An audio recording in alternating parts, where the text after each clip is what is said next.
Beneath a gray sky, a rift suddenly tore through space, opening a dark gate. The world began to sink into chaos, ravaged by demonic power. Vicious monsters with sharp claws and blazing eyes poured in like a raging flood, spreading terror. In that moment of despair, a chosen few awakened. They became hunters, granted special abilities from mana, a mysterious source of power. Thanks to them, humanity found a glimmer of hope and gradually began to fight back. As time passed, the ruined cities were rebuilt. Although countless difficulties remained, at least some people could live in a fragile peace. However, the number of naturally awakened hunters was too small to stop the relentless attacks from the monsters. Therefore, in their struggle for survival, humanity created artificial entities, chimera hunters. These chimera hunters were crafted from terrifying materials: death row inmates, animal carcasses, minerals from the demonic gates, and monster cells. This bold collaboration between the scientific community and the Hunter Association made the mass production of chimeras a reality, drastically reducing the hunter mortality rate and saving countless lives. The world, though slowly, seemed to be reclaiming its former light. 2. In the cold darkness of the late night, at an illegal chimera laboratory hidden deep underground, a man's voice echoed, low and heavy with fatigue. "We just need to check this last one, then we can go home." The two men walked down to the 18th basement level, where the air was heavy and musty. The door to the high-level chimera's containment chamber appeared before them, cold and grim. The man in front shone a weak flashlight beam on the door and spoke nervously, "But number 17's arm, it looks like it's rotting." The fat guy behind him, beads of sweat on his forehead, cried out in panic, "Hey, don't get too close." But the other man responded with unusual calm, his voice steady, "It's fine, its brain is damaged so it can't move without a command." He pointed to number 17's right arm and shook his head. "But, see? Its right arm is completely rotted away." Ugh, is this a side effect of the experiment? What's so scary about something that can't even see what's in front of it? We just have to walk past it. It's scheduled for disposal anyway. The fat guy was still trembling and was teased. "All right, you big coward. Are you scared or what?" Number 17 remained silent, its soulless eyes watching the two men leave without a single reaction. Meanwhile, in the lab director's office, dim light illuminated the professor's cold face. He was reporting, "Number 17 is a complete write-off. Its body is almost completely destroyed. If it were any other specimen, it would have died long ago," the professor asked, his gaze sharp and cold. "How much longer can it live?" The man answered without hesitation. "A month, at most." His colleague beside him nodded. "I think so, too." A dangerous smile spread across the professor's face, a cruel glint in his eyes. "In that case, have it join the gate-sealing mission. Let it cover the rear as the hunters return. But do not give it the command to come back." In the demon realm, amidst a rugged, rocky area, number 17, Chan Dogan, stood silently, his soulless eyes watching a giant monster with a gaping maw and sharp claws charge at him. Without a moment's hesitation, Chan Dogan sliced it to pieces, black blood splattering everywhere. Another monster erupted from the ground, roaring fiercely. Chan Dogan leaped into the air, unleashing a flurry of sharp claws that took down the enemy in an instant. The swarm of monsters grew larger, frustrating him. A ball of energy formed in Chan Dogan's mouth and exploded, wiping out the entire swarm in a single blow. On a nearby cliff, 3 hunters watched in amazement. One exclaimed, "Incredible! It wiped out that whole swarm with just one attack. That's an S-rank chimera hunter for you." The blonde-haired young man looked worriedly at the spatial gate. "But the gate still shows no signs of closing. It's already been 3 days." His teammate replied confidently, "Don't worry too much. No matter how many more monsters pour out, we can handle them. As long as we have that S-rank chimera with us. We just have to deal with the remaining stragglers." The spatial gate began to shrink. The young man immediately reported to his teammates, "Gate closing signal confirmed." He sheathed his weapon and laughed heartily. "Perfect! Right on time to head home. Everyone withdraw from the gate." Chan Dogan was still fighting, his body covered in black blood. A girl in the squad glanced back as she ran and asked, "Wait a second. Aren't we taking that thing back with us?" Her teammate replied in a cold voice, "Forget it. Our orders are not to bring it back." The girl was surprised. "What? But isn't it incredibly expensive?" "I heard it's dying anyway." She looked at Chan Dogan with a flicker of pity in her eyes. "I kind of feel bad for it. Thanks to it, We didn't suffer any heavy casualties this time. He cut her off, his voice firm. Don't sympathize with it. Technically, that thing isn't a living creature. They're monsters. Things like that only know how to follow orders.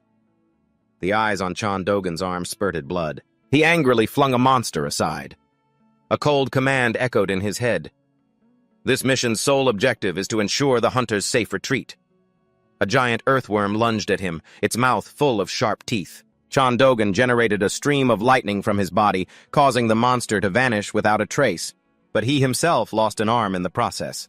Still, the voice echoed again. Do you understand? There is nothing else besides that. When the mission is complete, you are not to return. Withdraw. Ensure completion. Return. But the final command was, not permitted. That day, the mission result for Chimera Hunter number 17, Chan Dogan, was recorded 0 hunter fatalities. A total of 1,823 monsters eliminated. As his body disintegrated, erased memories suddenly resurfaced. He, Chan Dogan, had once been a normal human being, kidnapped when he was only 9 years old. The memories replayed, hazy as a dream. Unfortunately, his damaged brain could not comprehend the meaning of those images. But still, he watched his former life in silence, 79 years ago. A man looked at the child in his arms, his eyes full of tenderness. The child's name is 75 years ago. The man angrily yelled at a trembling Chan Dogan. You threw a rock at your friend just because he teased you? How many times does this make? The sound of a door slamming shut. God damn it. Chan Dogan was thrown out of his home. We can't take care of you anymore. Under the dim light of a flickering street lamp, Chan Dogan's exhausted body collapsed onto the cold ground. Before him stood several figures with eyes full of contempt. They grumbled, their annoyed voices like the wind whistling through the slums. Kids just keep pouring in from the slums. How many have there been? But when he came to, Chan Dogan found himself on a hard bed, his limbs bound tightly with ropes, unable to move. A weak light from the ceiling shone down on his pale face. A group of doctors in cold white coats stood around, talking animatedly. Is it the new test subject? What's its number? Number 17. Make sure it can't escape. Understood, another doctor replied, his voice as monotonous as a machine. Continuing? Noted. Number 17 has been injected with S+ rank mutant silkworm cells. They watched intently, their gazes as sharp as needles. Now let's observe the reaction. Suddenly, one doctor exclaimed in a shocked voice, What? There are no side effects at all! They looked at each other, their eyes revealing their astonishment. It's gained special abilities, but its human appearance and personality remain intact. It seems to possess a special constitution, another doctor said, his voice as cold as ice. He ordered, Keep injecting it with whatever you can until we get a reaction.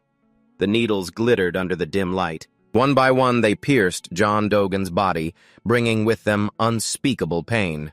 64 years ago, in the thick smoke of the battlefield, Chan Dogan's shoulders trembled violently. He stood defiantly, facing a monster that charged like a dark whirlwind. A brilliant light erupted from his hand like a scorching flame, causing the monsters to disintegrate into dust, leaving no trace behind. Thanks to that terrifying power, the entire street collapsed, sending earth and stone flying. A woman holding a trembling child in her arms with tears streaming down her face said emotionally, Thank you for saving us. A wounded man, clutching his bleeding arm, apologized guiltily. Sorry for letting a kid like you carry all the burden again. Chan Dogan replied calmly, It's nothing.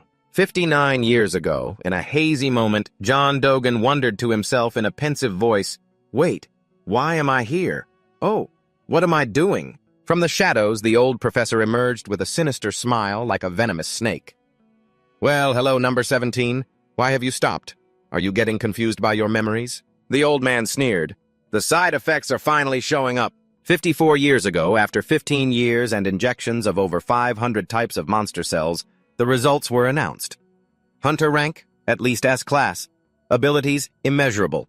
Number 17 is the greatest masterpiece of our laboratory. 25 years ago, in a small alley, the dim light from an oil lamp shone on the face of a kind girl. She held out a piece of fresh meat, her gaze gentle.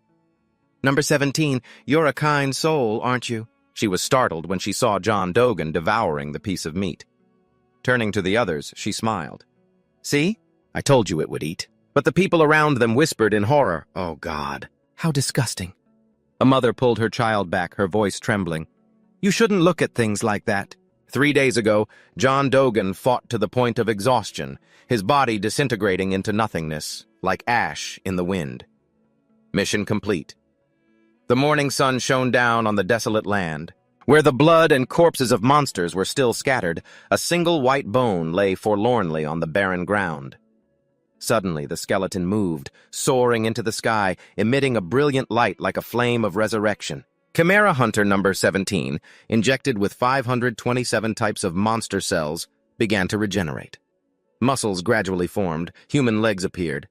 John Dogan stared at his body in amazement. His voice trembled. What's happening? Have I become human again? I've been reborn. He mused to himself. Considering the monster cells are still active, I can't say I'm completely human again. He pondered, his gaze sweeping over the desolate land. It seems a long time has passed since the experiment, and the lab still hasn't come to retrieve me. I've been discarded. Even the experiment number on my wrist is gone. He smiled bitterly. Does that mean I don't have to run from the lab anymore? Yes, he speculated in a low voice. The reason my body became like this is probably due to the ability of that fire-type monster. I heard that if its core isn't destroyed, it can survive up to 3 times. But I also heard that human cells can't fuse with phoenix cells. Whatever. What's certain is that my body has returned to its peak condition. He felt power surging through him. Maybe it's because all the side effects of the experiment have disappeared. I feel better than ever. Since the side effects started, my mind was always in a fog. Even the anti-betrayal magic on my body has vanished. He looked up, his eyes shining with hope. If my life as number 17 is truly over, maybe now I can finally live like a human being. John Dogan recalled the past, his voice bitter.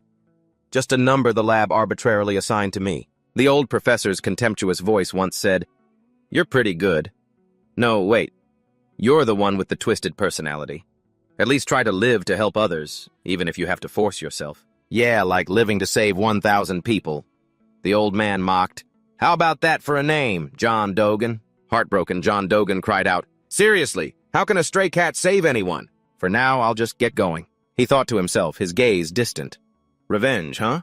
To get revenge, you need a target first. Honestly, it all feels like it happened so long ago. The flames of hatred don't burn like they used to. He looked up at the sky and told himself, well, if I keep on living, I'll run into them sooner or later. I'll deal with it then. He looked down at the dry road. After some time, I've made up my mind. This is what I'll do. Now then, let's try living like a human. John Dogan walked slowly along the dusty road. He mumbled, When was the last time I wore clothes? He stopped when he reached a cool, refreshing river. His gaze swept over the sparkling water. But what should I make clothes out of? A river, huh? Let's look around first. Suddenly, he stared in astonishment at what was in front of him. What's this? Was there some kind of territorial dispute here? A large beast lay dead, its body showing no obvious wounds. He thought to himself, it looks strong, but it died from poison. Good, I was just needing some leather. Just then, his hand transformed into a sharp blade, gleaming under the sun.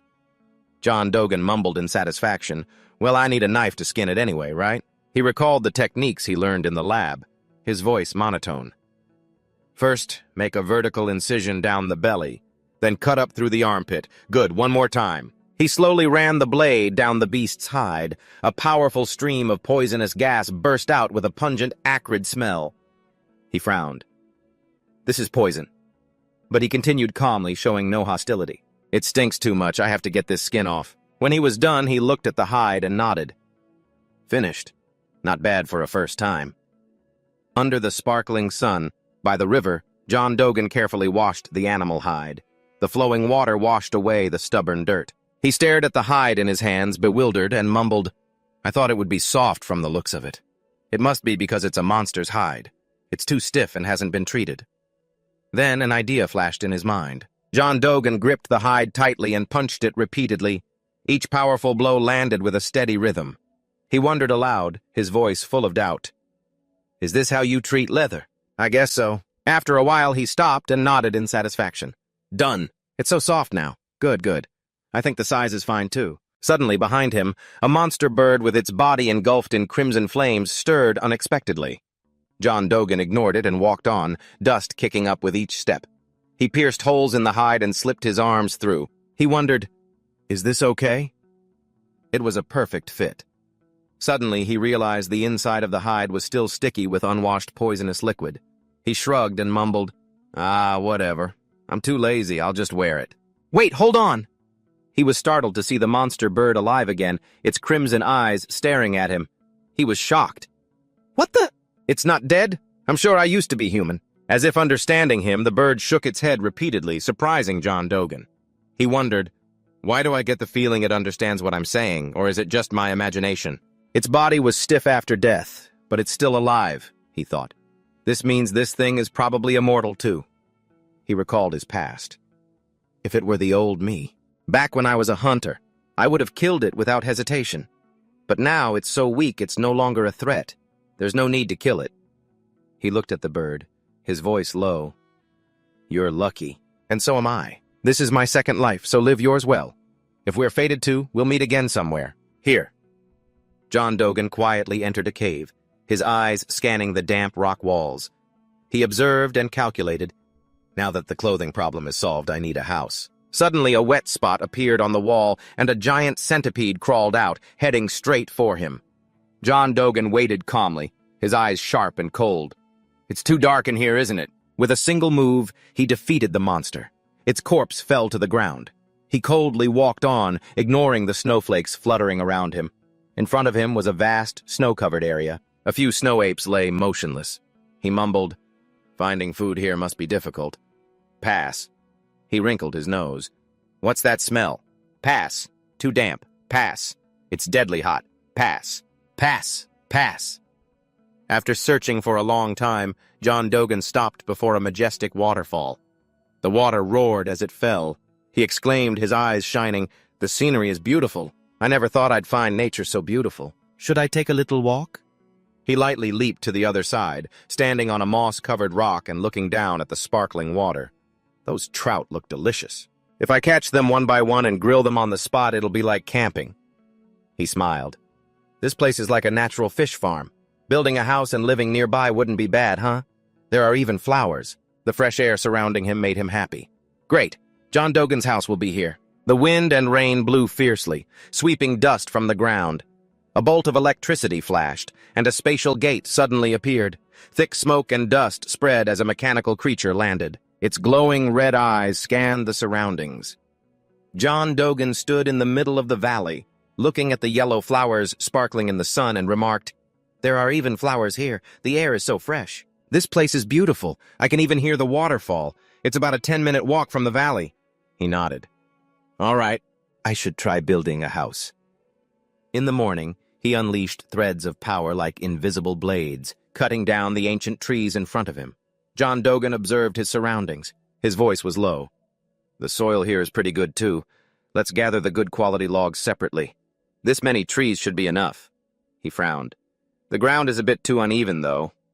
He cleared the area. Sunlight shone down, brightening the patch of land. "Oh, this spot is good. Plenty of sunlight. I'll just let my hands work instinctively." He drove stakes into the four corners, mumbling, "What's this called again? Free will? Anyway, this is pretty fun. Maybe because it's my first house." He laid down planks for the floor, his voice thoughtful. "As for the walls, there are no nails, so I'll use the slime from those snail-like monsters." He recalled, "When it dries, it'll be as hard as rock. I wonder if it's waterproof." The roof was made from the silk of silkworm larvae cocoons, shimmering in the light.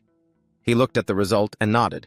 Perfect. Even most monsters would have a hard time getting close, but the finished product was utterly grotesque. Slime from the snail monsters was stuck all over it, but in his eyes, the house looked cozy. "I like it, but it feels like something's still missing. It's not enough." John Dogan pondered, recalling old images. What does a human house usually have? According to the educational videos in the lab, people usually plant trees in their yards or raise dogs, but that's impossible here. He mumbles, "Plants, huh? Should I start a vegetable garden? But what can you even grow in the demon world?" Suddenly, his eyes lit up. "There's a snow mountain nearby. Maybe I should grow some mandrakes?" Without hesitation, he headed for the snow mountain. With steady steps, Dogan slowly approached the area thick with demonic energy near the summit. The snow fell so heavily it was like a white mist. The snow is really coming down, just like a real snow mountain. He recalled the somber voice from the day he was kidnapped by the lab. The snow was falling this hard back then, too. It was so cold then, I thought getting captured was the better option. He smiled bitterly. Thinking back, becoming a chimera wasn't so bad. I don't have to worry about freezing or starving to death anymore. He sensed the demonic energy. Judging by the amount of demonic energy, I must be close. The snow began to let up. Finally, he saw lush green sprouts on the ground. His eyes lit up. Found them. Thank goodness this trip wasn't for nothing, he whispered. Mandrakes are extremely sensitive to stress, just like those sunfish-type monsters.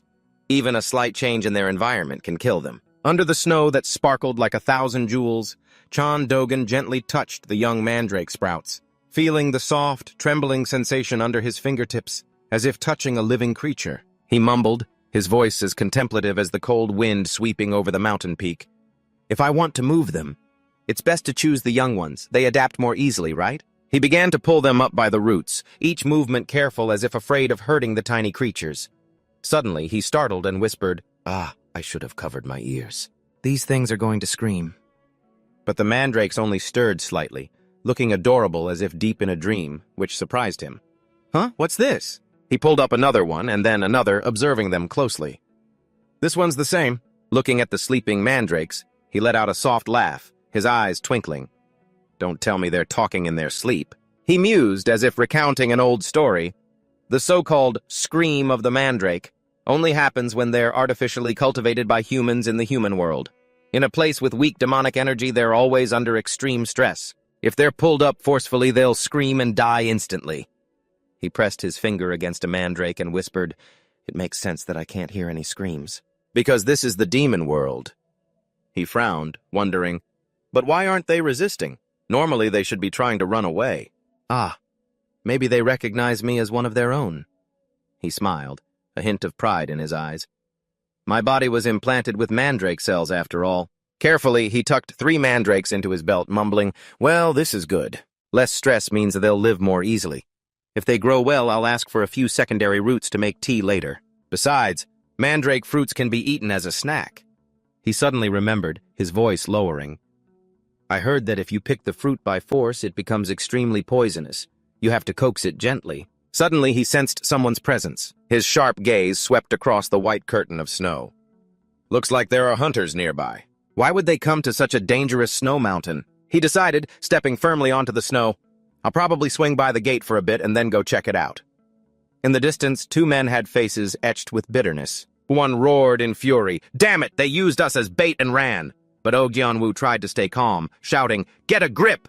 They're coming back!" Suddenly, the monsters charged, roaring fiercely like a dark storm. A monster rabbit opened its grotesque mouth, baring teeth as sharp as blades. Kim Tae-hoon trembled, crying helplessly. "We're done for. The shield is about to break. I should have just stuck to doing odd jobs. Why did I volunteer to hunt a chimera? Somebody, please help!" A sudden explosion rang out. Thick dust and smoke covered the area like a deadly fog. The panicked beasts scattered like dry leaves in a fierce wind. Oh Gyeon-woo was stunned, his voice trembling. "What was that? Is that a person?" Dogan's figure gradually emerged from the smoke, his gaze as cold as the ice on the mountain peak. A monster bared its teeth and growled threateningly, but the whole pack trembled when they sensed the sharp aura emanating from him. Dogan glanced indifferently at the snow rabbit and said, "Long time no see." The terrified monsters trampled over each other to escape, but Oh Gyeon-woo and Kim Tae-hoon's eyes were wide with astonishment. "No way! A B-rank monster ran away just from seeing him?" They hurriedly bowed their heads, their voices full of gratitude. "Thank you for saving us." They introduced themselves. "I'm Oh Gyeon-woo, and this is Kim Tae-hoon." "Kim Tae-hyun," he said in a cold tone. Kim Tae-hoon thought to himself in confusion, "Kim Tae-hyun? I've never heard that name before." He looked at the strange outfit. "Made from monster hide," Kim Tae-hoon mumbled. "What kind of outfit is that?" "Don't tell me he's an anonymous hunter." Dogan turned to them, his gaze as sharp as a blade. "What are you doing here? Judging by your appearance, you're probably only D-rank. You should know how dangerous a snow mountain is." Kim Tae-hoon answered without hiding anything. "Honestly, it's for the money. There's a mission that pays very well to capture a chimera alive. Oh? John Dogan frowned, his voice tinged with surprise. A chimera? Impossible. Kim Tae-hoon explained further, "Oh, I heard a test subject escaped from a lab. It's a mechanical being that jumped into a gate while fleeing." John Dogan thought to himself, his gaze darkening. If I were a mechanical being, they wouldn't be chasing me. He looked at them and asked, "But where's your gear? Don't tell me you came to the demon realm empty-handed. Where's the gate crystal?" Kim Tae-hoon replied immediately, his voice filled with bitterness. The guys in my group. They took everything and ran. That was their plan from the very beginning." John Dogan nodded, realizing the harsh truth. "So those bastards have the gate crystal." Kim Tae-hoon's voice trembled, his eyes filled with despair. "Do you have any plan to get back? We can't hold on much longer." "You know what happens when you get corrupted by demonic energy." John Dogan, unaffected by the demonic energy, heard a cry for help echoing from the distance. Oh Seong-ju pleaded, his voice cracking. "Please, can you get us back to the human world? My wife is pregnant, please." John Dogan followed the thread of power with his eyes and whispered, "Found it." He immediately shot upwards, his body like a lightning bolt tearing through the white snow. But Oh Seong-ju and Kim Tae-hoon called out in alarm, "So please, sir, where are you going? Please take us with you. Please, please." In the distance, a mechanical being stood tall, its glowing red eyes scanning the snow-covered valley. It assessed in a cold, metallic voice, "This place seems dangerous." A group of 3 people charged forward, shouting, "Now's the time! Get it! Attack all at once!" The mechanical being turned, its terrifying gaze as sharp as a blade, recognizing the threat. It whispered, "If it is dangerous, then eliminate it." With a single blow, it made all 3 disappear in a flash under the glistening snow. John Dogan finally set foot in the chaotic area. Smoke and traces of battle still lingered. He muttered, his voice as low as the cold wind. "Am I too late? Looks like all the hunters ran off. They even left their equipment behind." He bent down to observe the ground, covered in children's footprints mixed with the sharp claw marks of a beast. It kept changing its form while fighting? He suddenly remembered what Kim Tae-hoon had said, the voice echoing in his mind. A test subject escaped from a lab. It's a mechanical being. They said it jumped into a gate while fleeing. Its body is made of liquid metal, so it can change its shape freely. He frowned, imagining it. But because the materials are rare, they made it small, about the size of a child or a large dog. John Dogan smiled, a hint of amusement in his eyes. That mechanical being, overpowering 5 B-rank hunters all by itself, that's pretty impressive. Suddenly a scream tore through the silence of the snowy mountain. Oh Gondu, his whole body trembling in pain, cried out, "Snap out of it, Oh Gondu!" He clutched his body, his voice desperate. "I can't take it anymore! My body has been completely corroded by the demonic energy." Kim Tae-hoon, though exhausted, tried to encourage his comrade. "Don't talk nonsense. Your child is about to be born next month. Remember?" But he himself coughed up blood, his voice weak. "If I don't make it back, tell my wife I'm sorry." Tears streamed down Kim Tae-hoon's cheeks, his vision blurring with pain. "Oh, Seong-ju, hang in there. There's still a chance for a miracle." Hearing a sound, Kim Tae-hoon whipped his head around and saw John Dogan carrying a bag full of mandragora. He was stunned. "That's our luggage!" Kim Tae-hoon rushed forward without a second thought and knelt before John Dogan. "Please, Sir John, we're begging you. Please save us." John Dogan was slightly taken aback by the scene. He thought to himself, that's right. There's still a gated crystal in this lawless demon realm. Finders keepers. He looked at Kim Tae-hoon with a pensive gaze. Kim Tae-hoon, trembling, pulled out 2 checks, his voice urgent. "These 2 checks are worth 2 million. It's our only way to live. Please, just give us 1 gate crystal. If we don't go back now, we'll definitely die."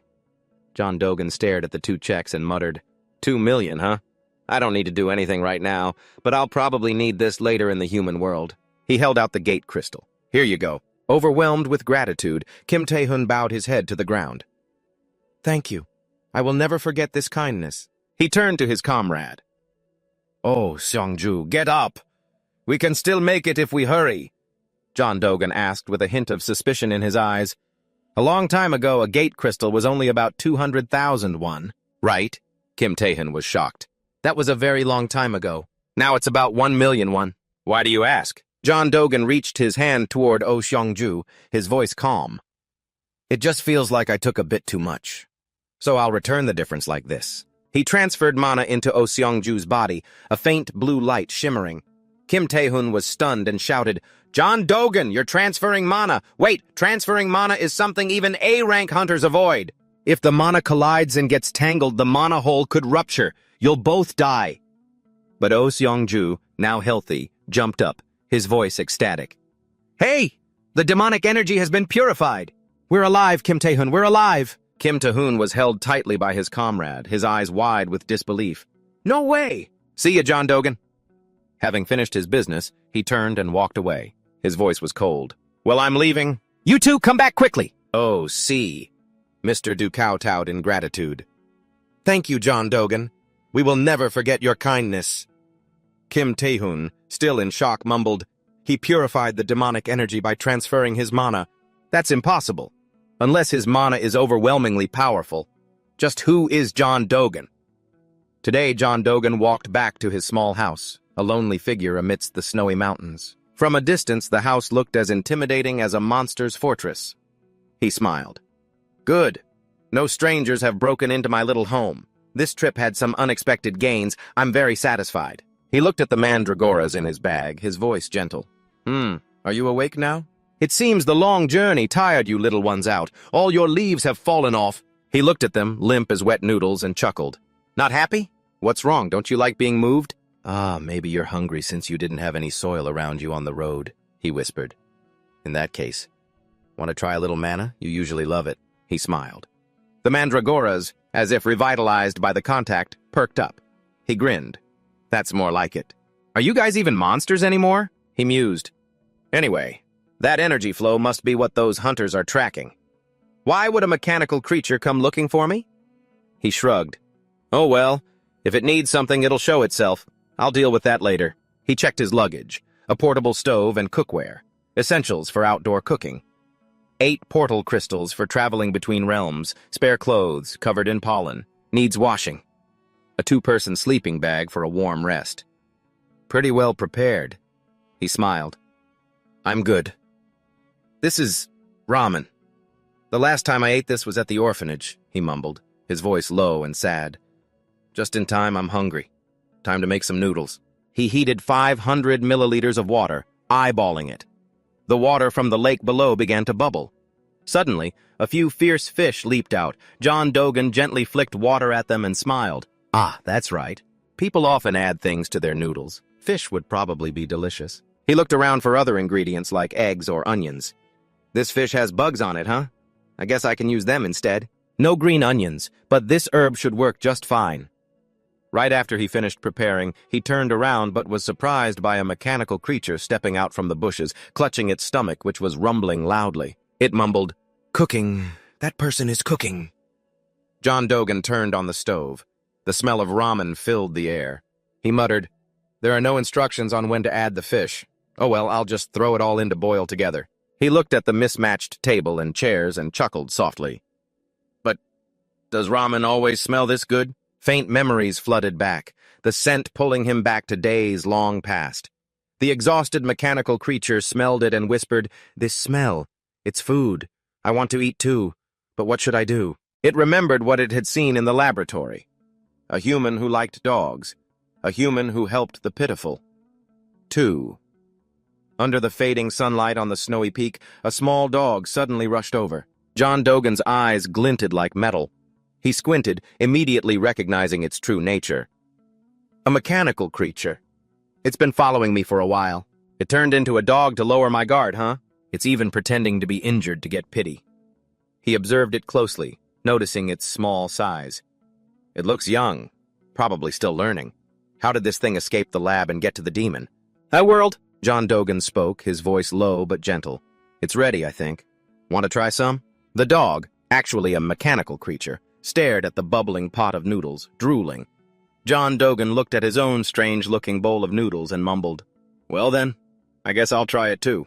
The two of them sat down to enjoy the fragrant pot of noodles. As he took the first bite, a wave of emotion washed over him. He whispered, "This taste, this..." Memories rushed back like the wind, bringing an image of an 8-year-old John Dogan gathered with his friends at the orphanage, eating noodles. "Here's the ramen. Be careful, it's still hot." He couldn't stop himself from devouring the hot noodles, his heart swelling with emotion. Yes, this is what it tasted like. It's so good. Nearby, the mandragoras swayed as if drunk on the scent of the noodles. The smell is so strong, it's overpowering everything. John Dogan looked at the dog with a cold gaze.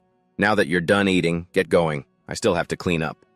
He frowned, realizing, a moment ago I saw you limping on your left leg. The dog, startled, quickly switched legs, pretending to be normal. John Dogan sat by a powerful waterfall, washing the 8 dishes. He mumbled, "Time to try washing clothes, I guess. I don't have any fond memories of pollen. I can't just keep wearing dirty clothes." He carefully washed his shirt, whispering, "I'm not a caveman. If I wash it too hard, it'll get ruined. I have to be gentle." But with just one light tap, the washing stone shattered. His face fell. He comforted himself. "It's okay. I still have one more chance." His gaze accidentally fell upon another stone, but this time he was startled. It turned into a rock again? Why does that mechanical creature keep hanging around here? He recalled that while he was eating noodles, washing dishes, and looking at the saffron-like flowers, it just kept getting closer, changing its shape, but not doing anything. A bee flew near a log, causing the mechanical creature to panic and run, constantly mumbling, "Bees! Bees! I hate bees!" John Dogan smirked, thinking, its mental age is probably not even 5. He faked a few coughs, making it flustered. "Hiding, are we? The saffron flowers are so beautiful." He looked at the bright white shirt in his hands and sighed. "Washing clothes is more tiring than I thought, but at least I got this one clean. It looks a bit small. Probably won't fit. Maybe I'll just set it aside for now. It'd be a waste to throw it away after all the effort of washing it." In the morning, he turned his attention to the mandragoras, mumbling, "Time to go check on the plants." But the mechanical creature was still hiding nearby. It touched a shirt that was hanging out to dry. That man was already dressed. "I'm dressed now, too." Suddenly, it transformed. Long hair appeared, a human arm emerged, and it took the form of a little girl. It mumbled, "All right, this outfit is mine now." John Dogan looked in astonishment at the wilting mandragoras. He wondered why the little ones were acting so strange. Their leaves were starting to wilt and their roots were a bit dry. He frowned and bent down to check the soil. "That's weird. I'm sure I pulled all the weeds when I was gardening." "Huh? What's this?" "There was all sorts of stuff under the soil." He sighed. "I should have tilled the soil more thoroughly. I almost killed them. I should build a proper garden. Maybe about the size of the house would be good." A little girl, transformed from the mechanical creature, hid behind the trees and called out a greeting. John Dogan immediately recognized the disguise and smirked. "A girl this time. So it's finally decided to talk to me, huh?" He replied, "Yeah, hello." The little girl, now named Kim Nari, stared in awe at John Dogan's house. "Is that your house?" He nodded, his voice full of pride. "Yep." Kim Nari's eyes lit up as she asked, "So, are you a native here?" John Dogan chuckled to himself, thinking, "Should I mess with it a little?" After a moment of thought, he spoke up. "That's right. What tribe are you from?" The unexpected question made Kim Nari freeze. The little girl stammered, A tribe? I'm from the other side of the waterfall. It's really, really far away. So far you'd never find it." John Dogan pressed on. "Is that so? If you're from near the waterfall, could you be from the Rua tribe?" Kim Nari, as if grabbing a lifeline, nodded frantically. "That's right. I'm from the Rua tribe." He wasn't done with his joke yet. "But that outfit looks like it's mine." Kim Nari immediately retorted, "In my tribe, whoever finds it first gets to keep it. So it's mine now." John Dogan shrugged. "All right, you can keep it then. So why did you leave the Rua tribe?" Kim Nari, flustered, made something up. Actually, I was kicked out of my tribe, so I wanted to ask you for a favor. I want to live here. I hope you'll let me." John Dogan was surprised. "Live here?" But Kim Nari, sweating, quickly said, "There are no insects here, and there's a house, too. So I think this place is safe. I want to live here." He sighed, his voice low. "This kid really needs a place to rest, huh? All right, but if you want to stay, you'll have to work." Kim Nari was overjoyed. "Yes, sir! I'll do any job you give me." "All right, then." John Dogan immediately assigned a task. "First, I need to till this field again. Can you help with that?" "I need to build a new home for the mandragoras." Kim Nari grabbed a stick and threw herself into the work, her voice full of confidence. Just leave it to me. I'm really strong. I'm great at using my strength. John Dogan watched the little girl plowing the land enthusiastically, thinking to himself, it's not even trying to hide its identity anymore. Or maybe it just doesn't know how normal children are supposed to act, probably because it only ever lived in a lab. He asked, "Hey, what's your name? I'm John Dogan." Kimnari was startled and stammered, A name? I don't have a name. In that case, I'll make a new one, like that pretty flower I saw the other day. Kimnari. My name is Kimnari, John Dogan said, deadpan. Art flower? Kimnari shouted in annoyance. It's Kimnari! Before long, a corner of the forest had been turned into soft, tilled earth. The little girl cheered. All done! That was fast. John Dogan looked at the rows of stone tools he had made, happily watching the mandragoras dance around. They really like it. I should have done this sooner. He suddenly noticed Kimnari's silence. Her eyes were quietly gazing at the garden as the faint sunset cast a gloomy orange-gold layer over the snowy mountains. John Dogan was startled when he saw Kimnari, her eyes red and swollen, tears streaming down her cheeks. He frowned, his voice low and full of concern. What's wrong? Why are you suddenly crying? Kimnari couldn't hide her feelings, sobbing.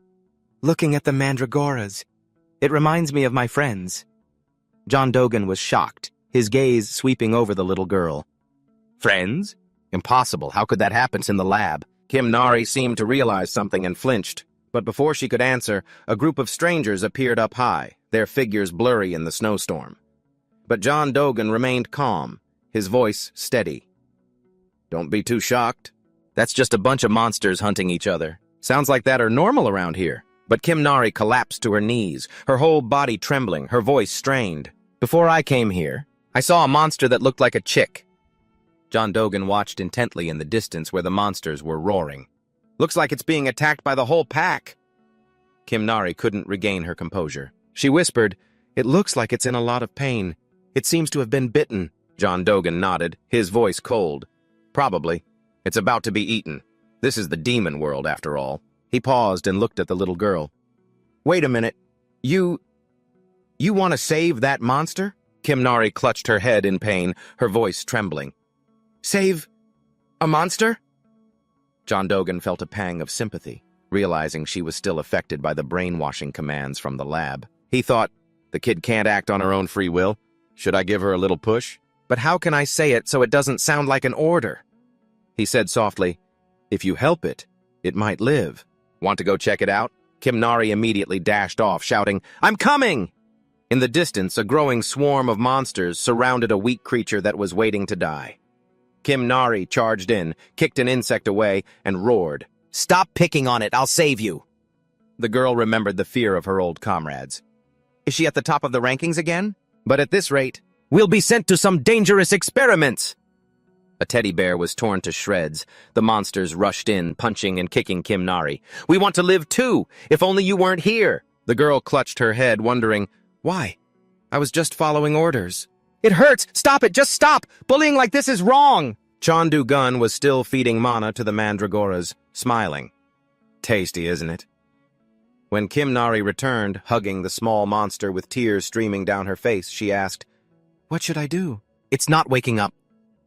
The monster lay motionless, its breathing faint. Chandu Gun was startled, as if remembering something. First of all, calm down. Calm. Wait a minute. That monster looks familiar. Kimnari sobbed. It looks so bad. Is it going to die? He stepped closer, calmly examining it. Let's see here. Mana from his hand emitted a faint blue light, enveloping the monster. He mumbled, Thank goodness, no fatal wounds. Every monster carries its own demonic energy and history. It's shrunken and its color is paler. Just as I thought. It's that immortal-type monster from before. But why has it shrunken like this? But is its recovery method different from mine? Kimnari watched intently and asked worriedly, How is it? Is it really dying? Chandu Gun replied calmly, It's just suffering from malnutrition. Its body shrank, so it couldn't find food. I've already transferred some mana to it. Just leave it be, and it will recover on its own. Kimnari remembered when she was a mechanical being, facing her comrades, the teddy bear heavily damaged. Worried, the girl brought the monster before him and pleaded, Sir, if we just leave it like this, it'll die! Here, look! It's all soft and squishy like a mochi cake. So, can I please raise it? I want to take care of it. I'll teach it properly, and I'll make sure it's well fed, please? Chandu-gun nodded, his gaze gentle. You know, that thing might get very big when it grows up. Kim Nari said, flustered. I'll only feed it a little bit. He smiled. All right, do as you wish. The girl cheered. Really? He grinned. Yeah, it might even be good to have it run around the yard as a guard. The monster slowly opened its eyes, mumbling, Where am I? It looked at Chandu-gun, its eyes flashing with anger. That's the guy who stripped my family last time. Kim Nari was startled by its hostile attitude, but quickly became cheerful again. I think it's awake. It's cooing like a pigeon. The annoyed monster roared, Let me go right now. Chandu-gun was surprised, wondering to himself, Huh? What? Can I understand what it's saying? It continued to shout, I said, let me go. Kim Nari, still excited, announced, Treatment complete. Sir, I've thought of a name for it. Since it keeps cooing, let's call it Goo, okay? Goo? Chandu-gun replied while carrying some wood. That's not too bad. But Goo roared furiously, And why are you people just giving me a name without asking? I already have my own name. The innocent Kim Nari poured a pot of water straight onto its face. It keeps crying, so it must be thirsty again. She turned to him, worried. Sir, it's soaking wet now. What do I do now? Ugh. Its belly bloated with water. It groaned. No more water, please. Chandu-gun said gently. It seems she doesn't understand it. Maybe we should stop giving it water. Oh! Kim Nari had a different idea and exclaimed, Maybe it's hungry.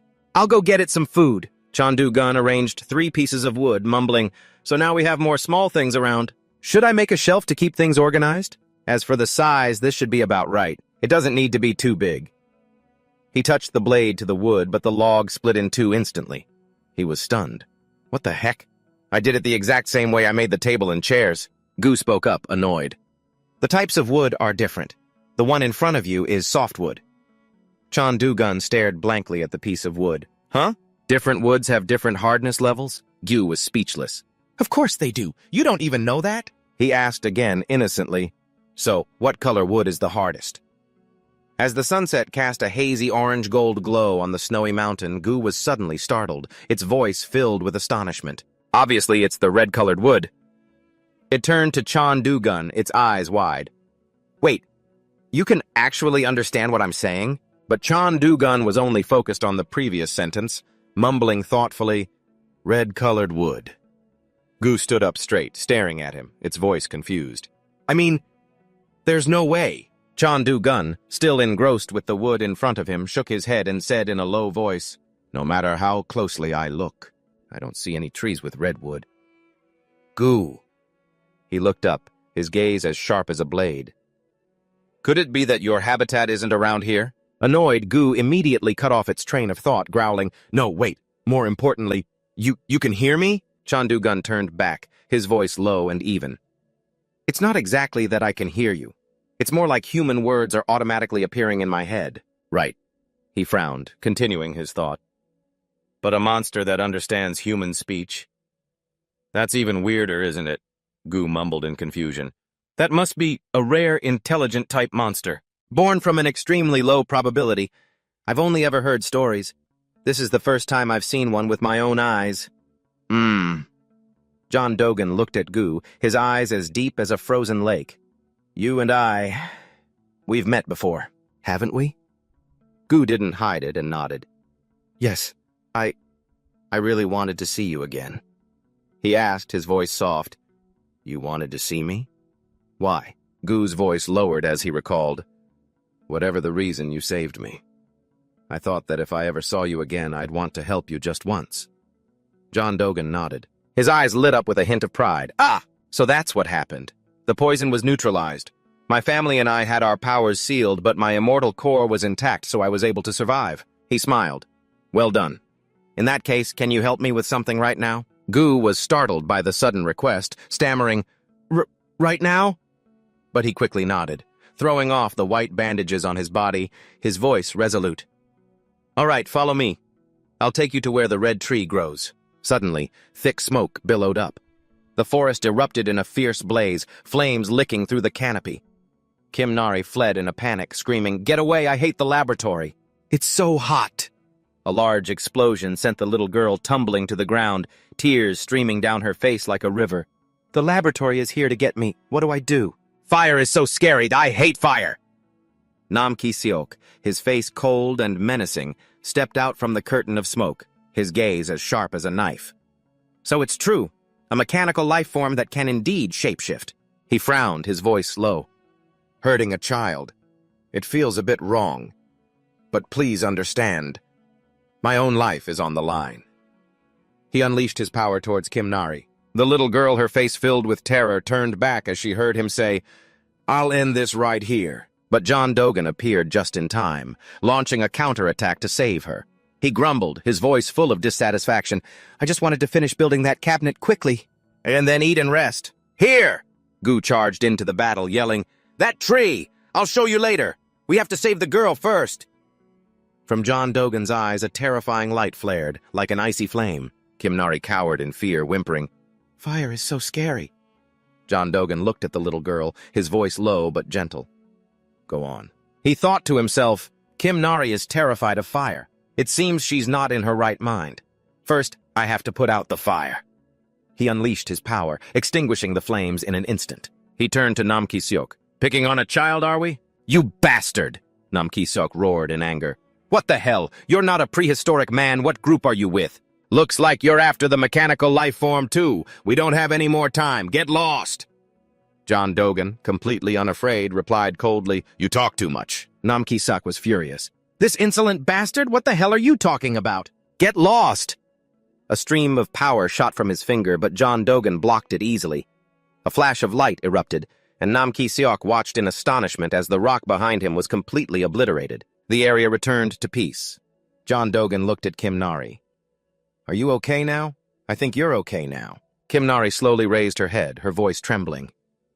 Mister, you put out the fire. John Dogan looked at Nam Ki-seok, who had collapsed in the snow, and murmured, Kim Nari, if you're scared, just give him a good whack. That'll solve it. Wake up. He looked bewilderedly at the wig in the man's hand. No hair?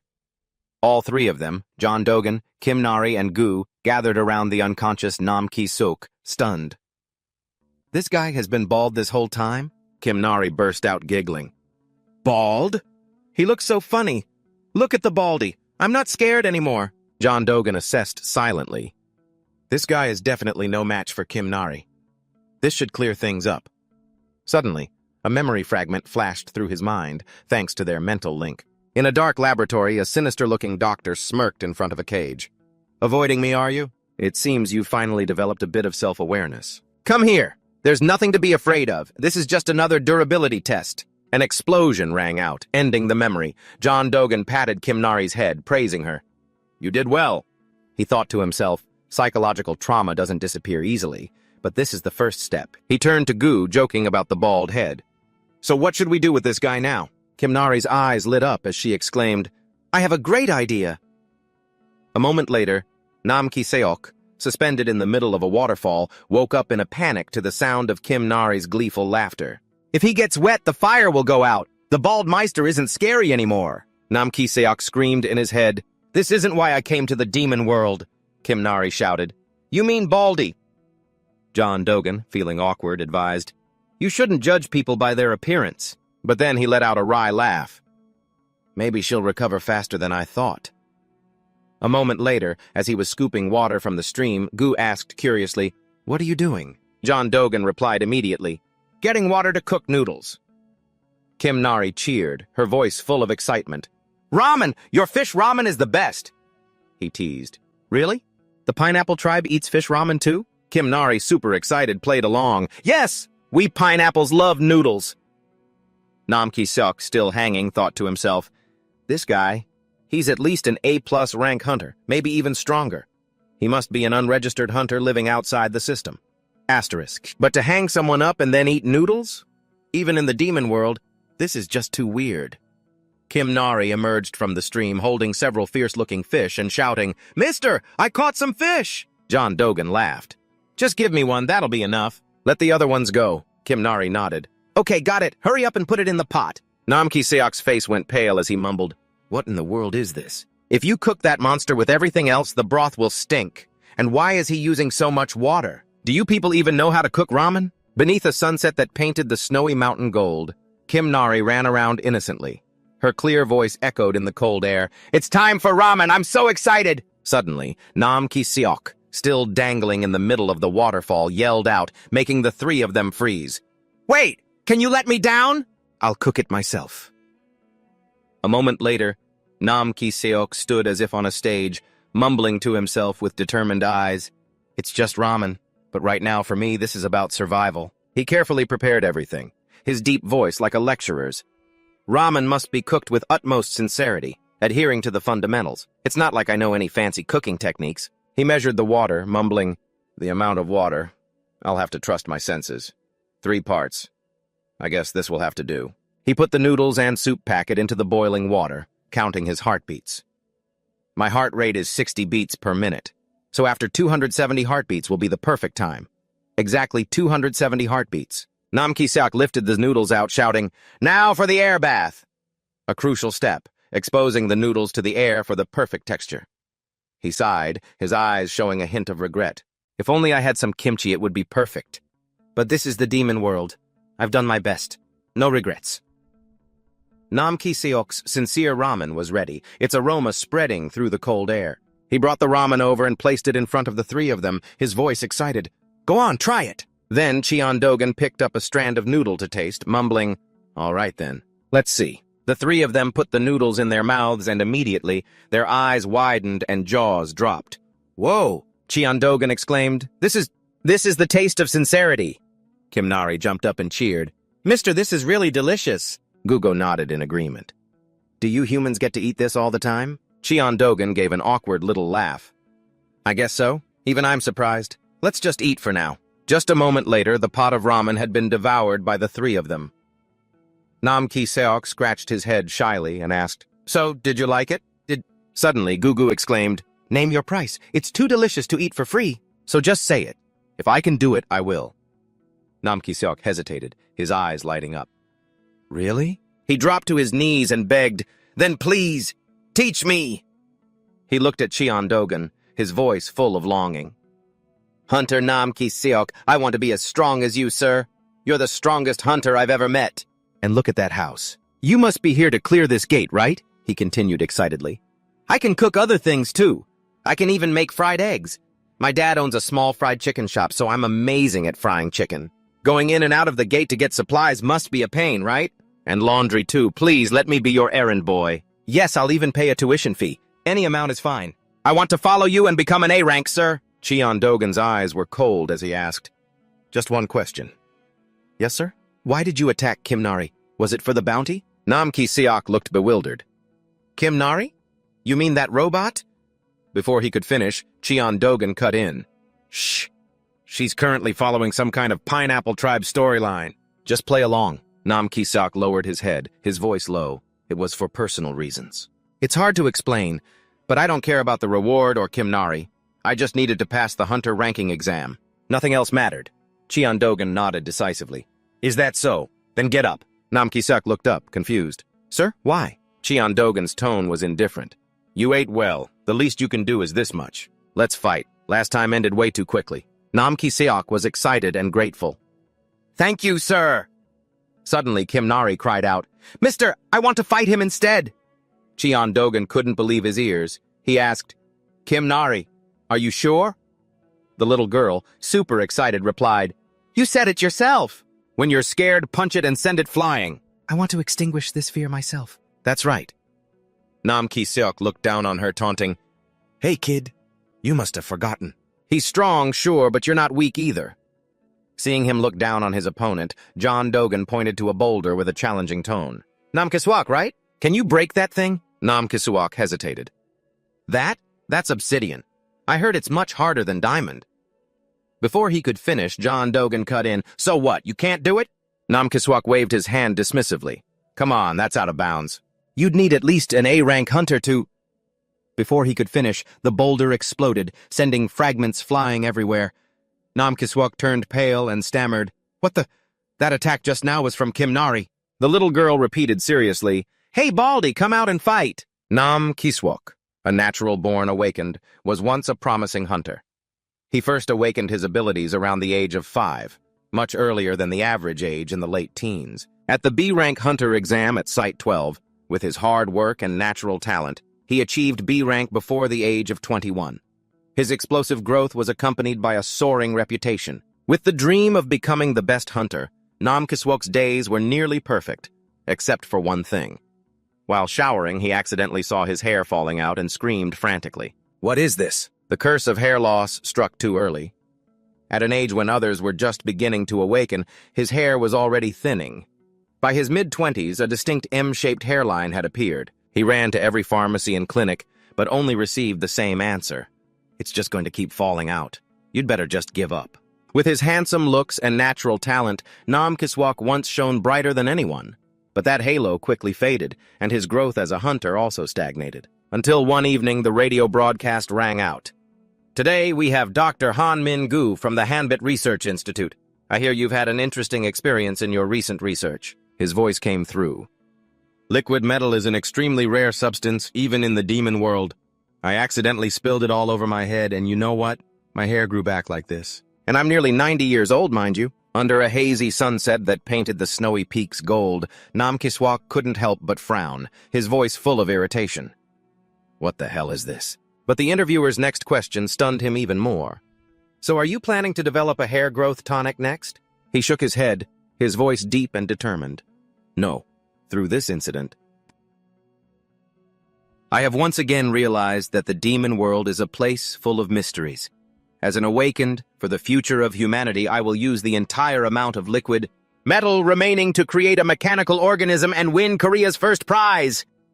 Nam Kiswok couldn't take it anymore, slamming the table and yelling, "Don't! Make the hair growth tonic! That's what's for the future of humanity." A few days later, a newspaper spread the shocking news. The Hanbit Research Institute's masterpiece mechanical organism had escaped into the demon world. Nam Kiswok's eyes lit up as he hurriedly got dressed and rushed out, muttering, "There are no rules in the demon world. In other words, finders keepers. I will definitely find it. I'll find it and pour it all over my head." Back in the present, Nam Kiswok was lying flat on the ground. Struggling to look at a Kim Nari, he sighed, "Isn't this kid way too strong?" Kim Nari stood with her hands on her hips, laughing triumphantly. "I won again!" John Dogan stood by, exasperated. He didn't even land a single hit.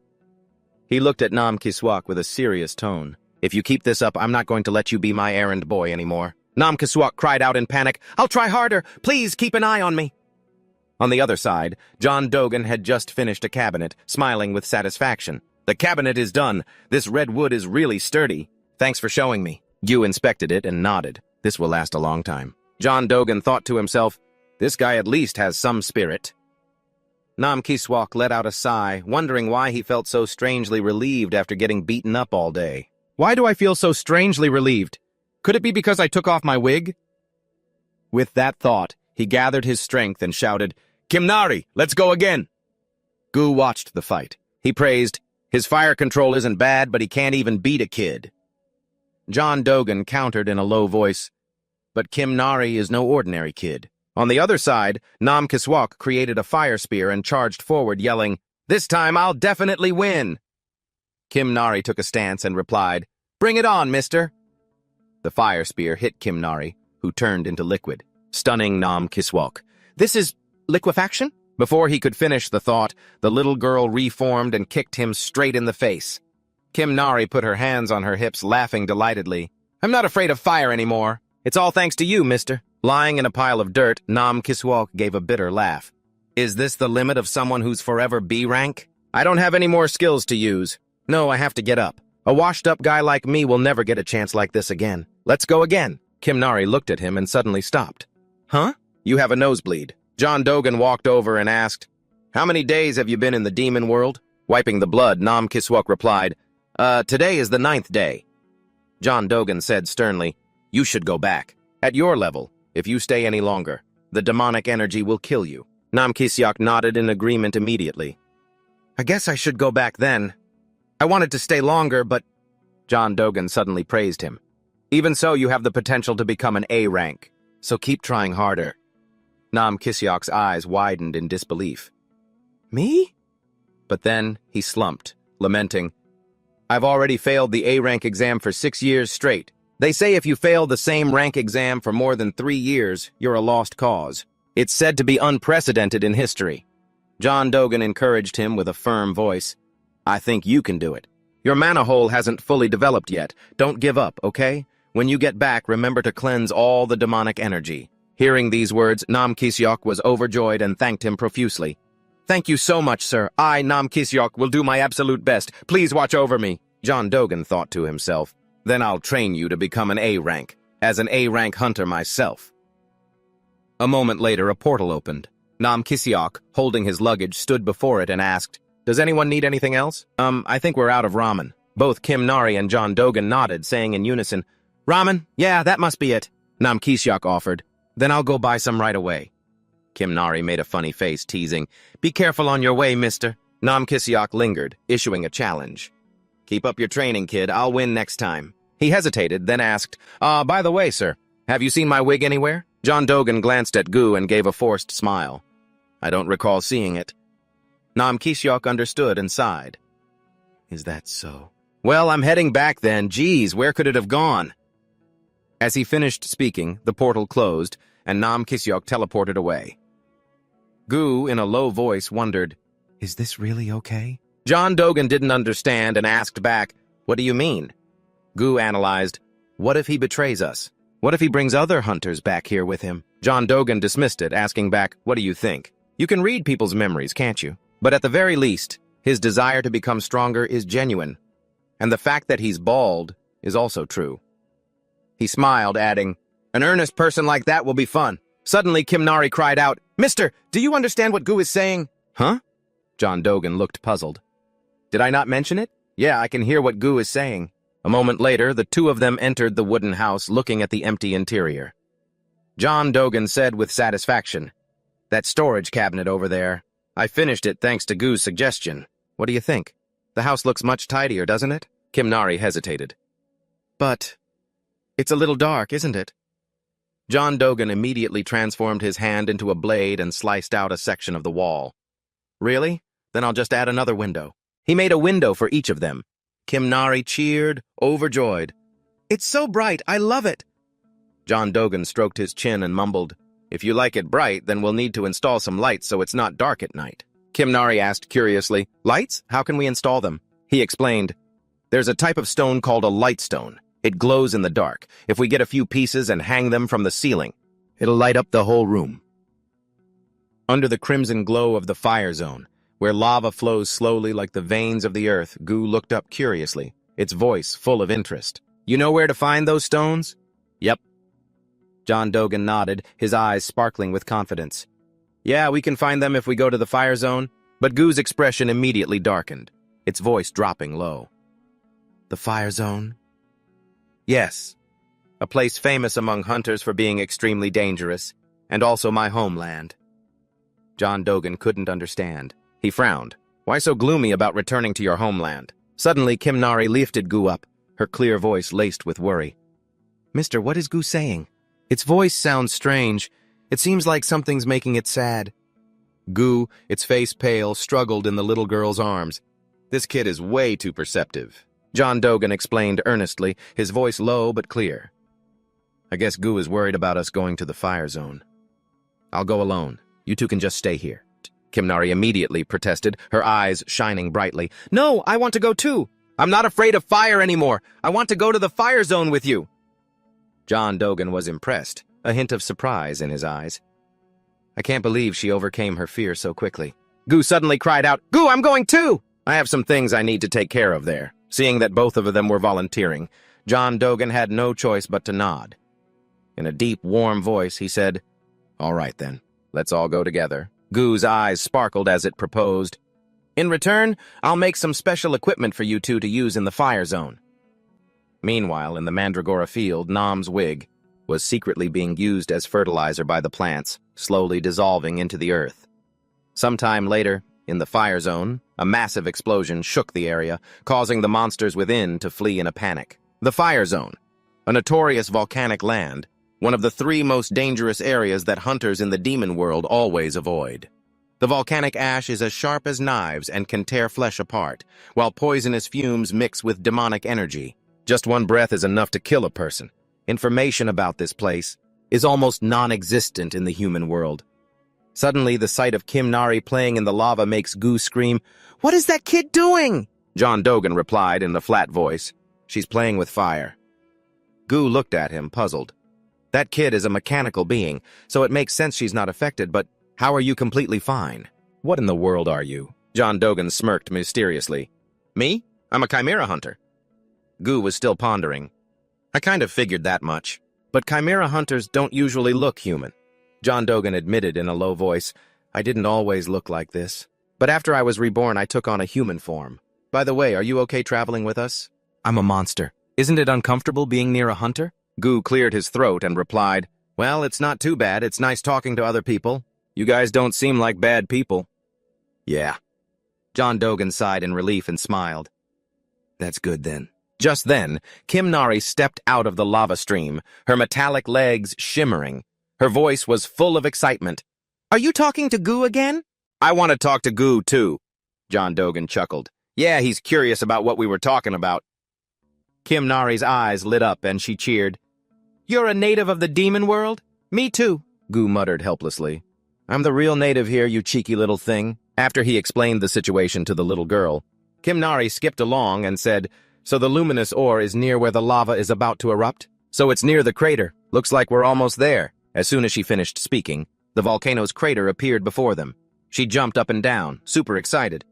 We're at the summit. Now let's see. John Dogan looked down, his eyes showing a hint of surprise.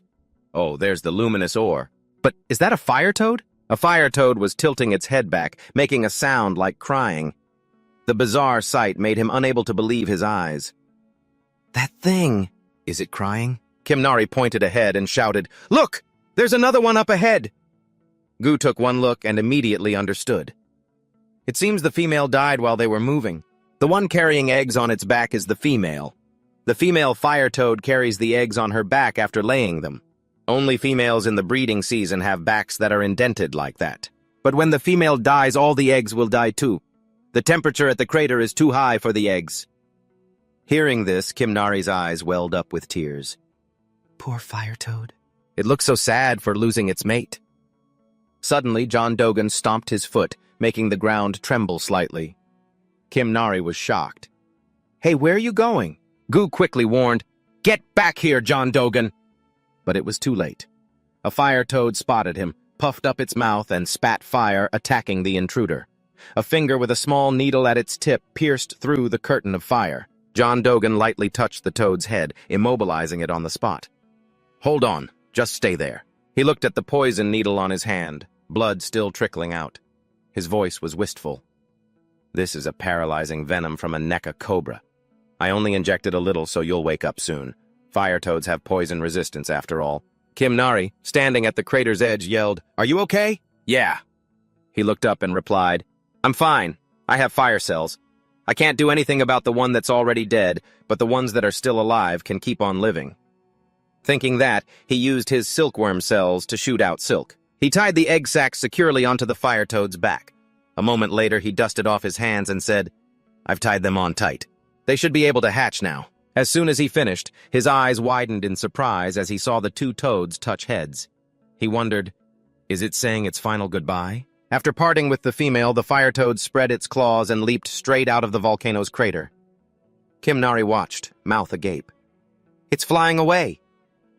Beneath the crimson glow of the fire zone, where lava flows like rivers of fire, the fire toad landed behind Kim Nari.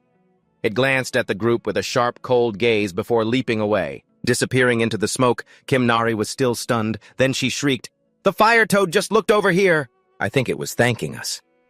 John Dogan watched the toad's retreating figure and smiled faintly. Probably. Maybe because it saw its mate was dead. He turned back, his voice low but firm. Nothing else to see here. Let's go down. Let's hurry up, dig up the luminous ore, and go home. Kim Nari mimicked his voice enthusiastically. Yeah, let's dig fast and go home. Oh, the little girl reached out, grabbed a sparkling luminous ore, and pulled it from the rock, cheering, This one is so pretty. John Dogan, with a gentle look, reminded her, Be careful, it'll hurt if you drop it on your foot. Gu carefully picked up each piece of luminous ore and put it in a bag. But he suddenly stopped, his eyes looking weary. John Dogan turned to him curiously. "Are you okay? You look exhausted." Gu looked dejectedly at the full bag of ore and muttered, "Before, these things felt so light to me, and now I'm this small. Ah." Understanding the problem, John Dogan turned away, his voice calling back, "You don't have to help. Why don't you go do your own thing? You brought that fruit to meet your friends, right?" Gu's face flushed as he retorted, "What friends would a monster have? I'm not planning to meet anyone. I'm just going to leave the fruit there and come back." John Dogan stroked his chin, his voice serious. "Are you shy? Do you miss your own kind? An intelligent monster is truly a different breed." "Ugh, I can't stand it." "I object. I don't remember any of you. My only regret is that I didn't get to say goodbye before I left." John Dogan asked again, "But did you leave the pack on your own?" Gu stammered, his voice faltering. "Ah, well, being intelligent is a good thing, but it has its downsides." He looked around, his gaze distant. There were times I'd look at the other animals around me and wonder, is this red? Is it crimson or a lighter red? Why is it red at all? Then suddenly, one of my packmates would walk over and eat the very thing I was looking at. I'd just sit there, stunned. "Why would you just eat that?" "Ah, forget it. There's no point in saying anything," he sighed. But being in a place where no one else could think, where language didn't exist, it only made me lonelier. That's why I left the pack to live by myself. They probably don't even realize I'm gone. It's not like they understand camaraderie or what it means to be a pack anyway. Why won't this thing come out? Suddenly, a lightstone fell out, making a strange sound. Kimnari yelled, "What was that sound?" She looked down and spotted an egg under the rocks. "Mister, this egg!" John Dogan nodded, observing it. It looks like a monster egg. I wonder what kind... Is it broken?" "There's a small crack. Gu must have hit it by accident when he dropped the lightstone," he explained. "The hatchling has to break the shell on its own if it's going to grow up strong." Kimnari asked worriedly, "Then what should we do?"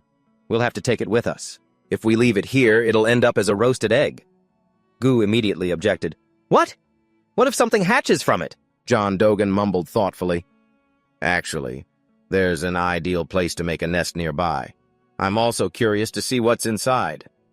He made up his mind. "There's no other choice. We're taking it home."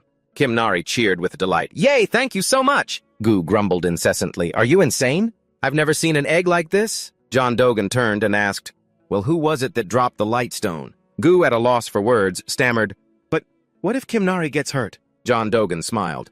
"Don't worry, I'll be here to protect her." Gu, seeing no other choice, conceded. Well, with you here, I suppose it'll be all right," John Dogan instructed. "Then it's settled. Let's bring it home." "Okay, let's just dig up a few more lightstones first," Kimnari said excitedly. "Yes, let's dig fast and then head home." A while later, at John Dogan's peculiar wooden house, the group returned under a crimson sunset. Kimnari cheered excitedly. "We're home!" Nam Kisok, who was sitting near the dining table, heard her and turned around. "Boss, where'd you just get back from?" John Dogan answered, a little surprised. "Oh, you're back early, huh?" Nam Kisok walked over, offering, "Here, let me get that." "I'll carry it for you." John Dogan hesitated, thinking to himself, why is he here? But he handed over the bag of lightstones anyway. "It's heavy." Nam Kisok laughed.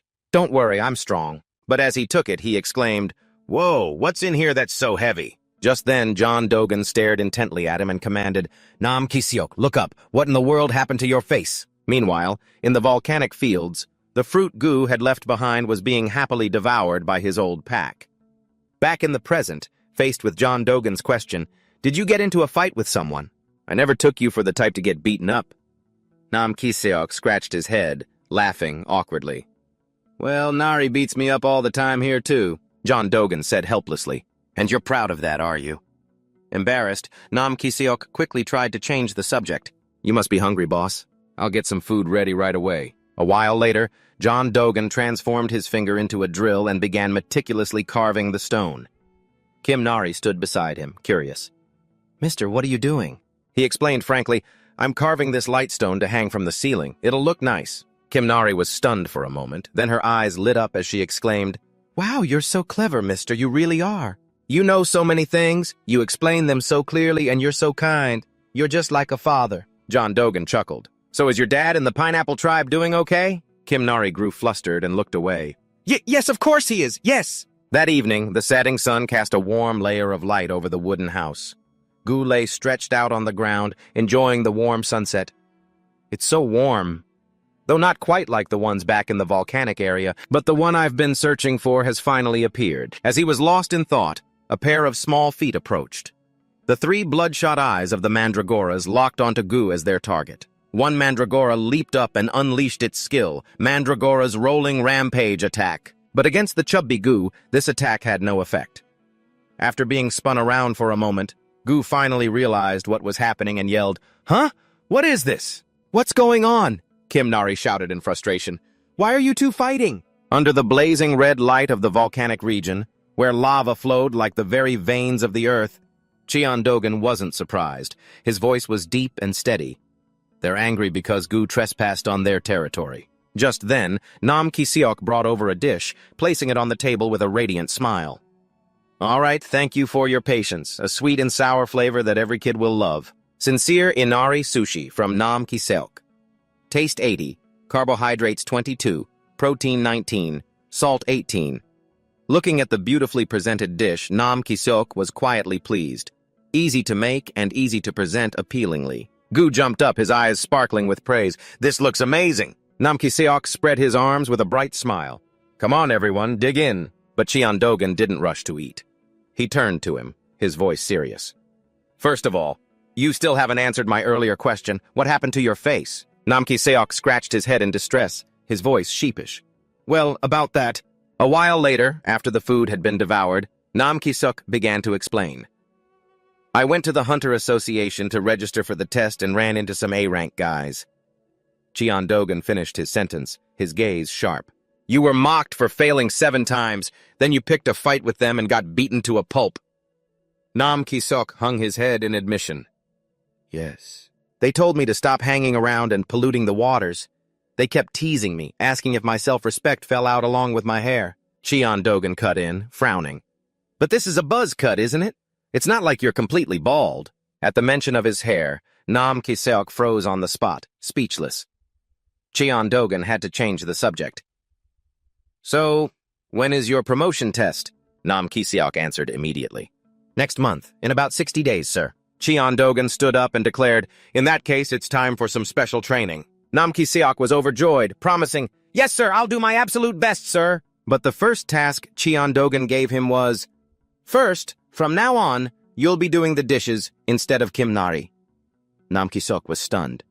"The dishes?" Cheondogan pointed and continued, "And you see that pile of leftover light stones over there? They're covered in volcanic ash. Take them and wash them clean, too." Nam Kiseok was horrified. "All of them? But you said it was special training." Cheondogan didn't want to explain further and turned away. "If you don't want to do it, then just stay a B rank forever." "Kimnari, let's go fishing to pass the time, shall we?" Kimnari skipped happily down to the riverbank, cheering, "That sounds like fun." Seeing the two of them leave, Nam Kiseok hung his head dejectedly but still complied, telling himself, "That's right, he must have a plan for me. Everyone thinks Nam Kiseok is a natural-born genius, but I had to train relentlessly just to reach B rank," he thought to himself. "A man with nothing but diligence and effort. A man who, once he's made up his mind, will see it through to the end. Someone who failed 6 times but still tries for a 7th. Someone who actually has it all and is a good person on top of that." A while later, at the riverbank, Kimnari whined in frustration, "Sir, none of the fish are biting. They're all swimming over to your spot." Just from washing the cookware, Nam Kiseok was being chased by a school of fish. He cried out, "Sir, help me! Water-type monsters are a bad match for my attributes. It hurts so much!" Cheondogan sighed in exasperation, walking over to question him. "What are you doing?" "Just use your mana to cover your body like a shield." Nam Kiseok scratched his head in embarrassment. "I'm still practicing, but it's not very effective yet." Then Cheondogan reached into his pocket, pulled out a light stone, and handed it to Nam Kiseok. "Take this." Nam Kiseok was confused. "Just hold it?" But when he touched it, the mana radiating from the stone made him drop it in terror. "This is mana, isn't it? I can't focus the energy into my hand," Cheondogan explained. "Occasionally, there will be a light stone that contains extremely dense mana. The unrefined mana from the demon world is raw energy, so you have to push back with your own, a refined mana, to utilize the power you already have. You already have enough mana inside you. You're just not skilled with it yet." He pointed to a few pressure points, helping Nam Ki-sok open up the flow. He looked at his own hand in disbelief. This is... Cheon Dogan nodded. It should be flowing properly now. Let the mana flow, go with it. Now focus your mana and try to lift the light stone. Nam Ki-seok tried with all his might. After a brief struggle, he cheered joyfully, I lifted it! He was ecstatic. It's just as I thought. Washing the dishes and the light stones were all part of the mana training plan you set up for me. Cheon Dogan smiled. Then I'll leave the dishes to you. Channel your mana while you wash. Nam Ki-seok replied with extreme cheerfulness, Leave it to me. I, Nam Ki-seok, am a man who can clean anything, a master of domestic chores. That evening, a quiet night enveloped the wooden house. The light stones hanging from the ceiling cast a soft glow on the three of them. Cheon Dogan was snoring steadily, Nam Ki-seok was drooling in his sleep, and Gu was frowning, leaning against the egg. We shouldn't have fallen asleep this early in the evening, Gu grumbled. Suddenly, his eyes snapped open to see Kim Nari standing there with a grim expression. He shot up, wondering confusedly, What's that kid doing up so late? Under the light of the stones, Kim Nari walked to the riverbank. Looking down at her clothes, she mumbled, My clothes are all covered in stains, and these were a gift from him too. It's okay, though. A quick wash and they'll be clean. Under the soft glow of the light stones hanging from the ceiling, Kim Nari cheerfully washed her clothes, unaware of Gu's curious eyes watching her. Gu nudged Cheon Dogan's head, his voice nagging. She's a girl, and she doesn't have any other clothes to change into. Cheon Dogan, a bit flustered, mumbled, It's fine for me to wear the same thing over and over. But just then, Kim Nari cheered in her clear voice, All done! The stains are all gone! At this, Cheon Dogan blamed himself, his gaze turning pensive. She's still just a kid. Have I not been paying enough attention to her? Kim Nari stood with her hands on her hips, proudly showing that her laundry was done. The clothes were as clean as new. Just then, Cheon Dogan and Gu walked out, pretending to look around casually. He spoke up. Wow, the night breeze feels great. Kim Nari was startled. Huh? What are you doing here, mister? Cheon Dogan smiled at the little girl. Gu and I were just taking a walk. Are you out enjoying the night breeze too, kiddo? Kim Nari, flustered, played along. That's right, I was just taking a walk. In a gentle voice, Cheon Dogan suggested, Kim Nari, hold still for a second. Let's tie it like this. And then add a flower right here. What do you think? It's cute, right? Kim Nari was delighted, her eyes sparkling. It's so pretty. It looks just like yours. Cheon Dogan laughed. This is the lotus flower, your favorite. Suddenly, a noise from a nearby bush made Kim Nari scream. What was that? Cheon Dogan glanced over, shook his head, and smiled. It's nothing, just a grasshopper. Let's head back. In the grass, a B-rank steel grasshopper hid silently. On the way back, Kim Nari sighed in relief. That really scared me. As they walked, Cheon Dogan asked, Hey, Kim Nari, is there anything you need? Like clothes or maybe some shoes? Kim Nari replied nonchalantly, You already gave me clothes. I really like this outfit. The next day, in the slums of Sector 13, a dungeon gate opened. Cheon Dogan stepped out, his mind racing.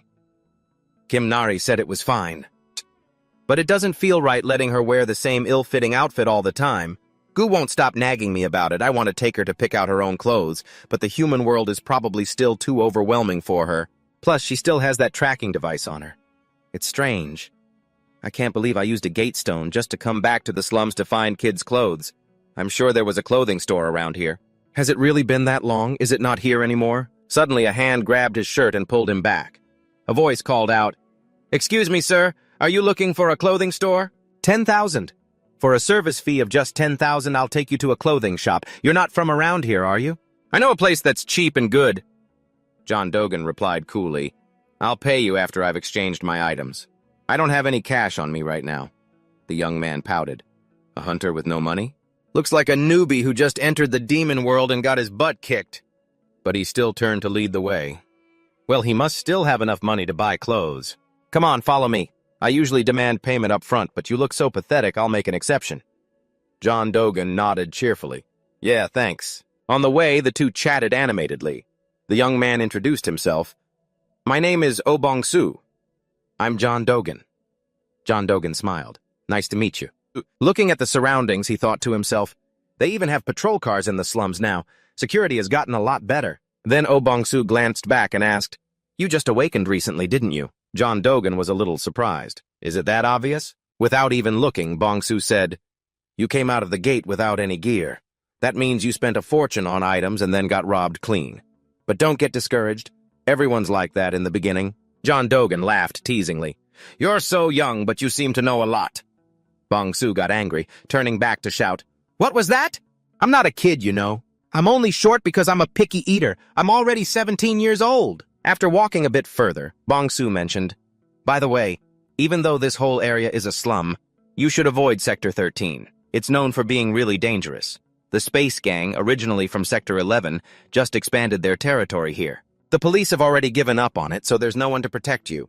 Oh, and this is Sector 12. Hearing this, John Dogan wondered to himself, The Space Gang, huh? I wonder if the orphanage in Sector 13 where I used to live is still around. Meanwhile, at a buy one, get one free shop, the owner was sighing in frustration. I must be crazy to have opened a clothing store in the slums. Couples these days don't even dare to have kids because they can't afford to raise them, and yet children's items are my main product. Maybe it's time I switched to selling something else. The door opened. Oh Bong-su led Cheon Dogan inside, calling out with a smile, Ms. Park, I'm back. The moment the owner saw him, she flared up. You little brat. I told you to call me sis. I'm not even married, so what's with all the ma'am this and ma'am that? John Dogan paid them no mind, looking around and remarking, This is the first time I've ever actually set foot in a clothing store to buy something for myself. Oh Bong-su cut in, trying to get things started. This gentleman needs to buy some clothes. Oh, and he's a hunter. But this made Ms. Park even angrier. She pulled Bong-su aside into a corner and hissed, Hey Bong-su, get over here. How long are you going to keep dragging these broke-looking hunters into my shop? Huh? How long? Do you have any idea how many tabs I've had to run for people like them? Oh, Bong-su mumbled helplessly. How am I supposed to know if he has money or not? Miss Park shouted, her voice full of frustration. Use your eyes! Does he look like he has any money at all? Huh? Oh, Bong-su retorted, not backing down. But he's handsome. Besides, you're the one who told me to bring any poor hunters I find here. You said they remind you of your brother who passed away. Park pointed right in his face and yelled, That was for 1 or 2 times! If I keep helping punks like you, I'll end up homeless myself. Nobody's paying me to help you. I'm the one buying your food. I'm the one putting food on your plate. Seeing the two arguing heatedly, Cheon Dogan cut in with a calm voice. Excuse me, I need to buy some clothes. This is all I have. How much will this get me? She looked at the bills in his hand. Both of their eyes went wide. It was a huge wad of cash. Millions of won. Park instantly snapped back to her senses, slamming a hand on the counter. Every day is full of surprises here. Welcome, valued customer, to the world of happy children. From adult clothes to children's wear, I have it all. Are you shopping for yourself, sir? John Dogan replied calmly. Clothes for a girl around kindergarten age. Could you please pick out a few things for me? Park was overjoyed. Oh my goodness, sir, you've come to the perfect place. Children's clothing is my specialty! Then let's start with this year's new spring and summer collection, shall we? You absolutely have to get a pair of jeans. For a kid who runs around a lot, clothes that are easy to move in are the best, right? And most importantly, if you see anything pink, you have to grab it immediately. After a whirlwind of enthusiastic recommendations, the receipt printer was spitting out receipts non-stop. Park looked at the pile of clothes before her, her eyes tearing up. If only every day were like this, I'd be sold out in a heartbeat. I can't believe it. You've completely cleaned me out of over 100 items.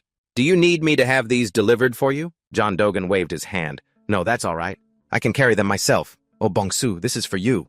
There's one more thing I need you to do for me. A little later, the two of them were walking down a slum street, carrying massive bags of clothes. John Dogan thought to himself, his eyes brightening.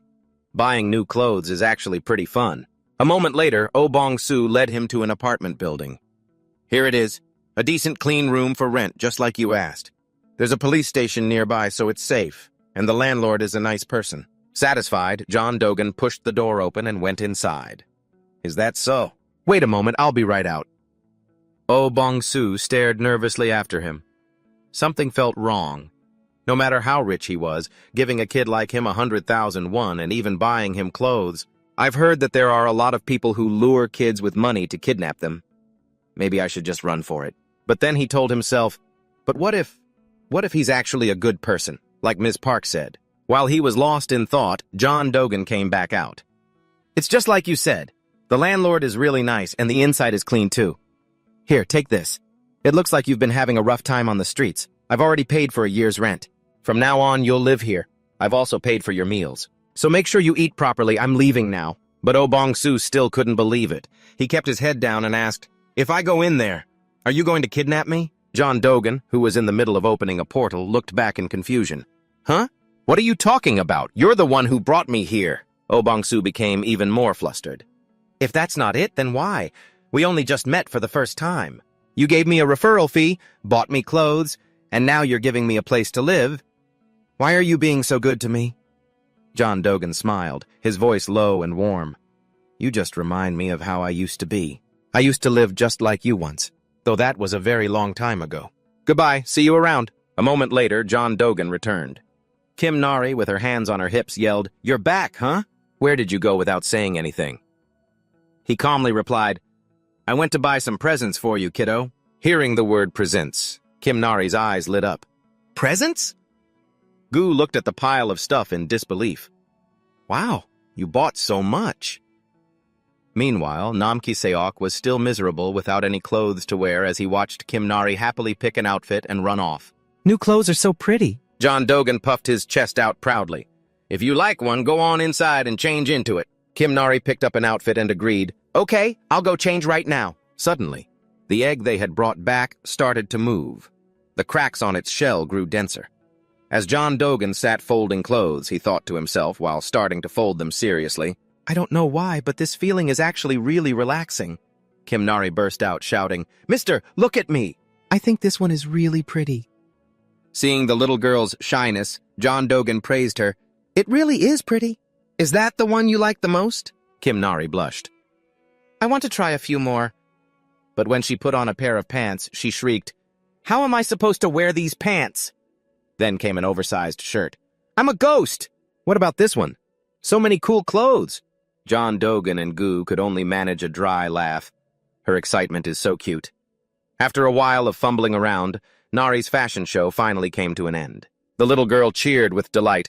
Mister, I've decided on my clothes! The little chick in the middle looks just like Gu! I love it! Gu was speechless, staring wide-eyed. You think that looks like me? Dogan smiled and nodded in agreement. Great choice. Now do you want to fold them yourself? Yes! Nari enthusiastically raised her hand to volunteer. Okay, leave it to me. Looking at the pile of clothes still in the bags, Dogan rubbed his chin thoughtfully. But what are we going to do with all this stuff? There's no more room in the house. Gu also agreed. Right. I was just thinking about that myself. I was thinking of expanding the house to make a changing room and installing some built-in closets. Dogan frowned, looking concerned. Wouldn't that mean we'd have to cut down a lot more trees? Gu turned and reassured him. Don't worry. I've already got someone else to take care of the woodcutting. The figure of Nam Ki-seok suddenly rushed forward like an earthquake, brimming with fiery spirit. Nam Ki-seok, are you ready for your special training? The young man declared loudly, I, Nam Ki-seok, am always ready for special training. I've even taken meticulous care of your training uniform, sir. Then Dogan asked in surprise, Training uniform? What do you mean? Nam Ki-seok, looking horrified, quickly explained, This tattered outfit is your training uniform, isn't it? It's soaked in an extremely potent poison. I accidentally touched it and almost died. This must be your unique training method to get stronger, pushing yourself to the absolute limit even in daily life. I truly admire you, sir. I will follow your example and dedicate myself even more to my training. Dogan could only manage a wry smile, thinking to himself, I was just too lazy to do laundry. But then, a mischievous glint appeared in his eyes. He ordered, In that case, you wear it. Upon hearing this, Nam Ki-seok began to tremble uncontrollably. Seeing that reaction, Dogan suddenly thought it made sense. Come to think of it, that really is the perfect uniform for training one's willpower. Without a moment's hesitation, he declared, I'm done with my training, so you put that on and go chop some wood. Gu, standing beside them, chimed in gleefully, I'll even pick out the trees for you. Nam Ki-seok, sweating bullets, cried out in panic, Wait a minute, I might actually die if I wear this. And why are we suddenly chopping wood? Suddenly, Nari poked her head out of the house and yelled urgently, Mister, something's wrong with the egg! But just a moment later, the three of them had gathered around the strange egg. Dogan observed it for a moment before making his assessment. It's starting to move more violently. I think it's about to hatch. Nari's eyes sparkled with excitement. Is it really? In contrast to the little girl's excitement, Nam Ki-seok was pale with fear, stammering, "Sir, don't tell me this is a disaster-class monster?" Nari, grinning from ear to ear, immediately retorted, "No way, I'm sure a cute little monster is going to be born." Nam Ki-seok, still worried, muttered, "But who knows?" Nari brushed it off. "Impossible." A few minutes passed. The eggshell began to crack open. A bright, glowing eye flashed from within the crack, making both Nari and Nam Ki-seok shout in unison, "It's hatching!" From inside, a sharp claw emerged, followed by a snake-like tail, and finally, a characteristic forked tongue. Nam Ki-seok was so panicked he stammered incoherently. "Sharp claws, thick scales, it even has its tongue sticking out as if it's angry." And yet what appeared before them was a strange creature, a small shiny yellow snake that looked both funny and bizarre. Nam Ki-seok couldn't believe his eyes, exclaiming, "This monster is a chubby, cute yellow snake? What is this thing? A chick or a snake? What species is this, anyway?" But Nari didn't care about its origins.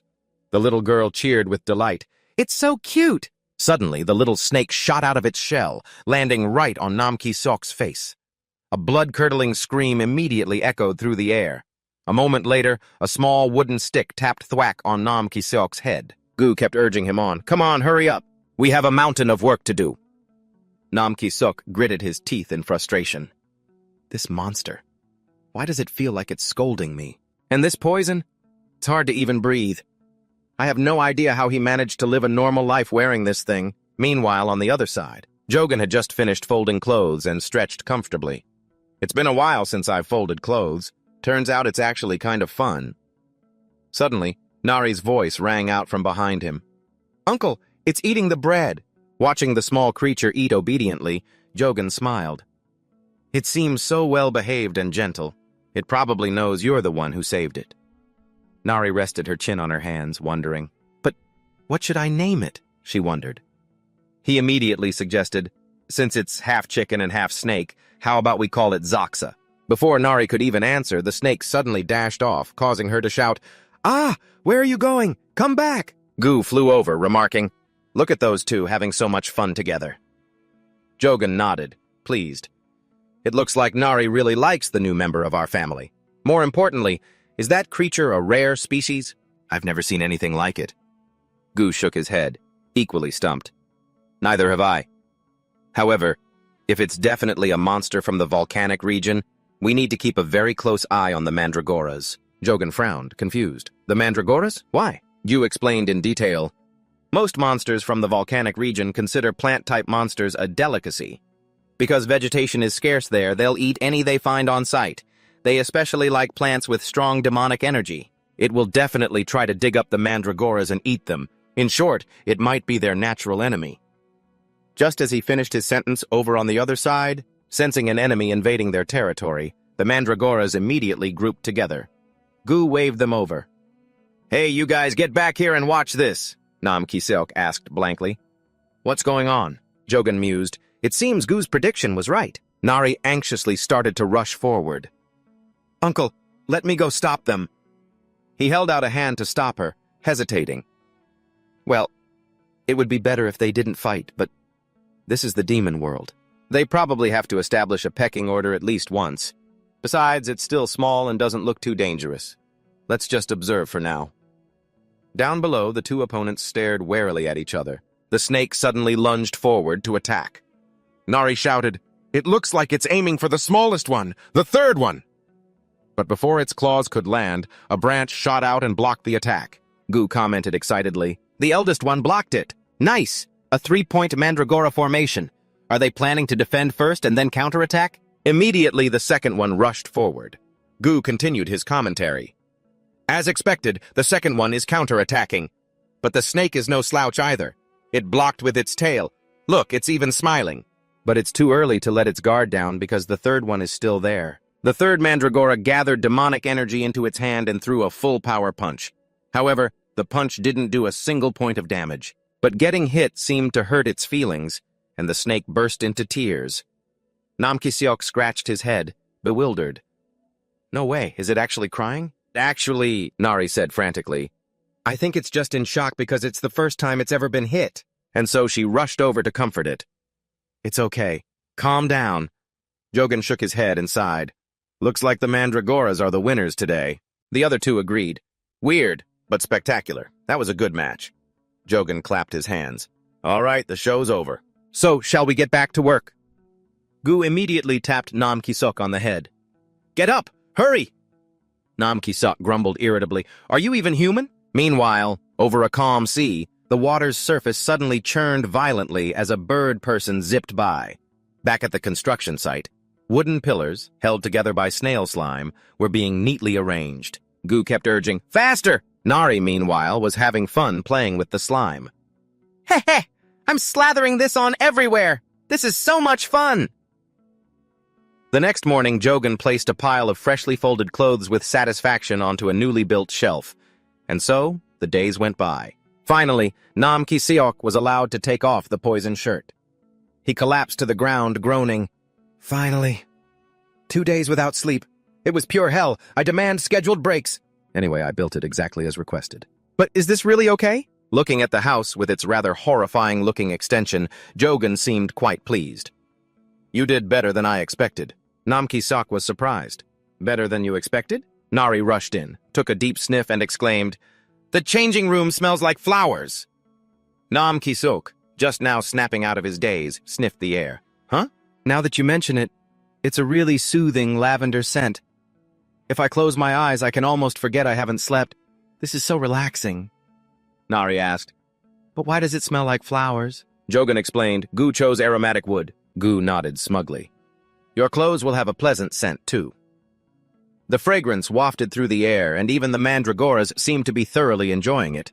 The little snake was also curled up in its spot, sleeping soundly. Nam Ki-seok suddenly remembered. This little one's name is Zaksa. Nari pointed to Jogan. Uncle came up with it. Jogan shrugged. If you have a better name, we can change it. Nam Ki-seok thought excitedly. Then what about Chisnake? Jogan rubbed his forehead, sighing helplessly. What kind of name is that? Nari also chimed in with an idea. How about Pai? Jogan, fed up, shook his head and turned to Gu. What about you? Gu, trying to act mysterious, muttered philosophically. The legendary footstep in the drawer. Jogan smiled, cutting off his dramatic act. That's right. You said you had an original name, didn't you? What is it? Gu proudly declared. My real name is Great Mountain Horseshoe. It represents my very ego. Jogan concluded with a blunt, hopeless remark. This is hopeless. He decided, fine, let's just call him Jia Sha. Everyone agreed. The group said in unison, Yes! Sounds great. I like it too. Gu changed the subject. The house expansion is complete. So what's the next plan? Jogan was a bit taken aback. A plan? He suddenly remembered something. Smiling mysteriously, he said, I got an idea on my way back from the human world. Back then, I never had to think about this sort of thing. But things are different now. He suggested seriously, how about we build a sturdy fence around the house? That way, even when I'm not here, no one can just waltz in. Nam Ki-seok looked at the bizarre house and said doubtfully, For this house? I doubt anyone would come here now. Jogan shook his head, disagreeing. No, you can't be sure. An S-rank monster could show up, or hunters might come. Gu immediately agreed and suggested, In that case, we'll need something really solid and filled with magical energy. How about the coastal region? They have a type of yellow quartz there that's even harder than blackstone. Building a fence with that and adding glowing stones at the base would look really beautiful, too. Jogan pictured the sparkling scene in his head. At night, it'll feel like we're camping, he decided firmly. All right, let's head to the coastal region now. Nari cheered with excitement. We're going to the sea? Awesome! In complete contrast, Nam Ki-seok's face turned pale as he stammered, What? The coastal region? No way! Do you guys even know what that place is like? Then he put on a pitiful expression and pleaded, Hyung! I should go back and extract more magical energy. Jogan agreed immediately. All right then, if we're back late, remember to take care of the mandragoras. Nam Ki-seok didn't forget to add with a serious look, But Hyung, even you have to be careful in the coastal region. Jogan raised an eyebrow, confused. Nam Ki-seok explained, That place is really dangerous. It's practically off-limits for anyone A rank or below. And most importantly, there are 2 disaster-class monsters that rule that entire area. Jogan was even more surprised. 2 disaster-class monsters? Nam Ki-seok was shocked. You don't know? They're the chimera hunters who escaped from the lab a long time ago. Their faces look like birds, but their bodies are still human. But meanwhile, in the coastal region, a birdman was flying when he was suddenly ambushed by a group of hunters. "He's here! Prepare the wind net," a commander ordered. A subordinate immediately complied. "Yes, sir." A ring of light was thrown high, striking the birdman directly. It was a direct hit, but the birdman just flew away calmly, as if nothing had happened, leaving the hunters utterly bewildered. "He's not attacking? He's just running away?" The whole disaster class thing must just be a rumor. Should we go after him? The blond man's teammate hastily stopped him. "No, there are two of them.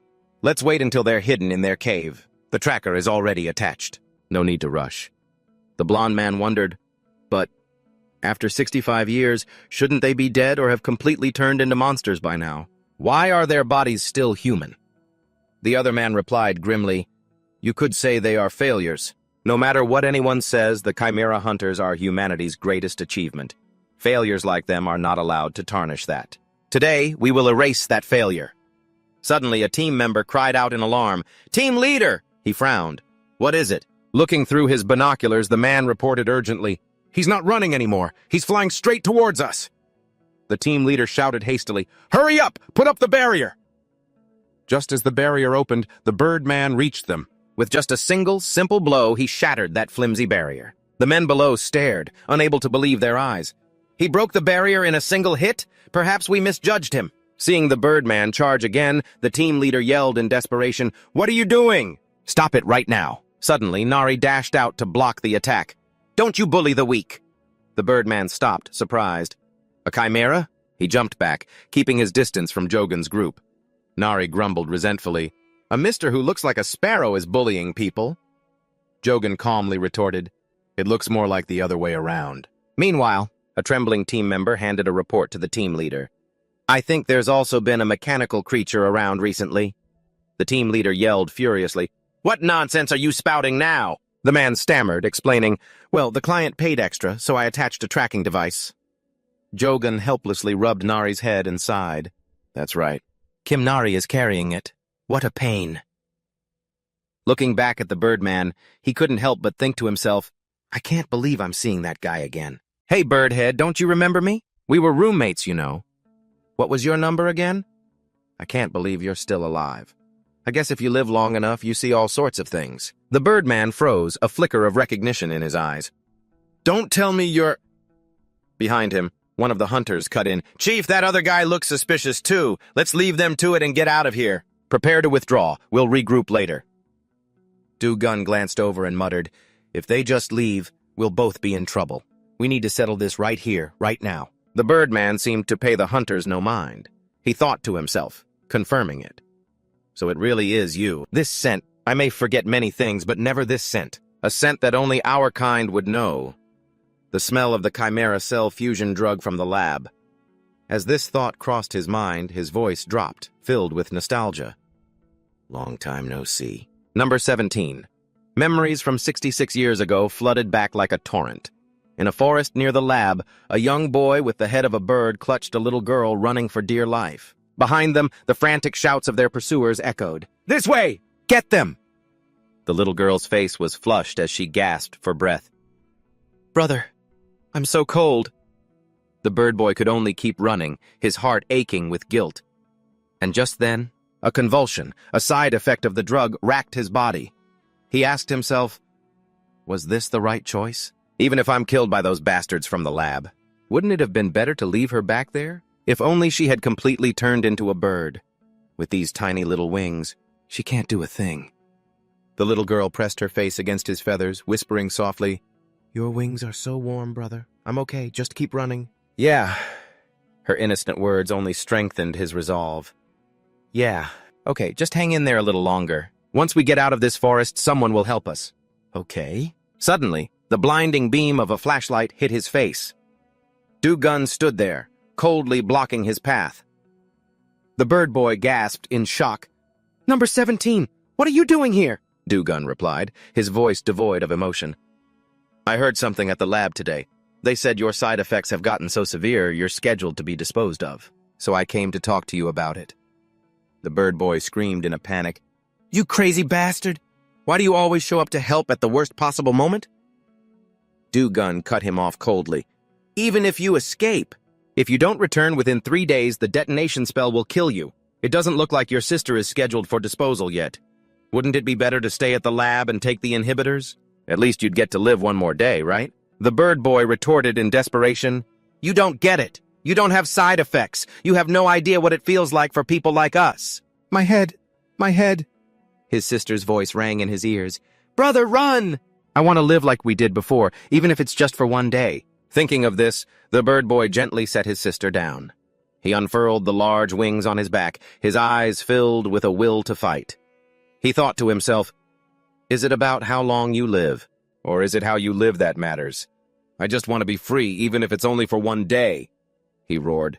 Enough with the talk. Let's go. But his challenge was met only with Du-gun's calm gaze. A spatial portal suddenly opened right behind him. The bird boy was stunned. A gate stone?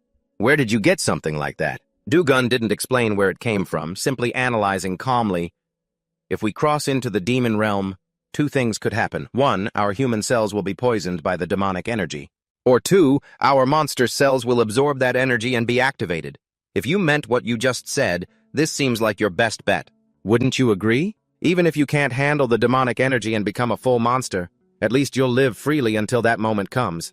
Because if you cross over, the lab's detonation spell won't activate. The bird boy asked hesitantly, a flicker of hope in his voice. Is there any way to survive in the demon realm while staying human? Du-gun paused for a moment before answering. In theory, you'd need to gather enough mana to shield your body and spirit from the demonic energy. With your current power level, it definitely won't be easy. But who knows what the future holds? Just then, the pursuit team closed in, their shouts ringing out. It looks like a gate opened over there. Get them! The bird boy, still a bit uncertain, turned to look at Du-gun one last time. I don't know why you're helping us, but we're leaving. But you know something? We were roommates for 4 years, and we don't even know each other's names. I'm Boom. What's your name? Du-gun frowned, awkwardly repeating the question. My name? Back in the present, Boom watched as Du-gun waved his hand. He threw a handful of sparkling pollen at Boom and declared loudly, My name is Du-gun. Then he turned to the bewildered hunters and shouted, What is my name? The 4 of them stared at each other, dazed, their memories seemingly erased. They had absolutely no idea how to answer. He kept asking why they were here. The other person was still suspicious. The hunters just stood there like statues, their eyes glazed over. I don't know. Seeing that everything had been resolved, Du-gun opened a spatial gate and gave instructions, his voice carrying a hypnotic power. The hypnosis, it works perfectly. Now go inside. Forget everything that happened here. Yubil sniffed lightly and immediately recognized the familiar scent coming from the other man. He had erased the memories of those people using oblivion powder combined with hypnosis. The man who had modified his own body with the cells of an A-rank oblivion herb spoke up to confirm. That's right. I have cells from an oblivion herb implanted in my body. About 3 hours of my memory, before and after, will be completely erased. Yubil couldn't help but be amazed by this madness. Is it because you don't have any side effects? They implanted all sorts of things into you. He nodded in acknowledgement. Yeah, a lot has happened since you left. You're number 33. Your name is Yubil, right? Yubil lowered his head, his voice dropping. Surprising. I didn't think you'd remember. Suddenly, Nari tugged on his sleeve, her big round eyes full of curiosity. Mister, are you and that sparrow mister really friends? Yes, Du-gun replied immediately without hesitation. Yes. Is he from the sparrow tribe? Aren't the sparrow tribe and the coconut tribe allies? Nari, as if she'd struck gold, became flustered. That's right. We're allies! Yubil, standing nearby, was speechless, screaming internally, What the heck is this about coconuts and allies? I have no idea what they're talking about. Nari, however, proactively stepped forward and bowed apologetically. Mr. Sparrow, I'm so sorry. I thought you were a bad guy. Grumble. The little girl's stomach rumbled, breaking the serious atmosphere. But mister, I'm so hungry. Du-gun immediately turned to his old friend. Yubil, where's your house? Do you have anything to eat? Yubil was flustered, his eyes darting back and forth between the two, unable to comprehend the situation. Is this his daughter? Is he raising a child? Or is he just playing some kind of role? A moment later, at another house with a strange architecture, Nari exclaimed with delight, Wow, it looks amazing! Is that Mr. Sparrow's house? It looks just like a real bird's nest. Gu flew around, praising him admiringly. You're a pretty skilled builder. Yubel brought out a few simple dishes to serve his guests. Here, try this. I'm not sure how it tastes. This is grilled clam that I made. On top is a plant from the demon world called Eternus, with some red moss that tastes like samyang. Nari's jaw dropped in amazement as she shouted, "It's so big!" Jogan smiled, his eyes appraising the dish. Looks pretty good. Jogan picked up a piece to taste it, then exclaimed, "All right then, let's give it a try." The moment it touched my tongue, it was like floating on the surface of the sea. This freshness. Did I just swallow the entire ocean, or did the ocean just swallow me? Nari also shouted with joy, savoring the delicacy. The clam is dancing with every crunchy bite. Jogan, with a noble air, picked up a piece and savored it. It's even better with the red moss. Yubel nodded in agreement, but couldn't hide his surprise. Well, that red moss is an all-purpose seasoning. I'm glad you like it. Eat slowly. As he was about to stand up, Yubel's face suddenly changed, and his whole body began to tremble violently. Suddenly, Nari rushed over with her plate, saying innocently, "Mr. Sparrow, I want more of this." Yubel forced a smile, trying to suppress the pain as he replied, "I'm out of ingredients for today." "What should we do?" Nari excitedly volunteered at once. "Well, if I go catch some clams, can you make it again?" Yubel frantically tried to stop her. "I can, but it's a bit dangerous for a child to go catching them." The little girl paid no mind to the warning and enthusiastically dashed towards the sea. "It's okay, I'll go catch 10 of them." Gu also hurried after her. "I think I need to eat that many to be satisfied too." When only the two of them were left, they began to speak from the heart. Yubel started, "By the way, to think you were revived thanks to immortal cells.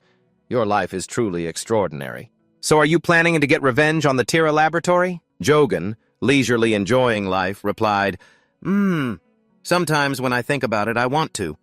But life isn't too bad right now, so I plan to take my time thinking about it."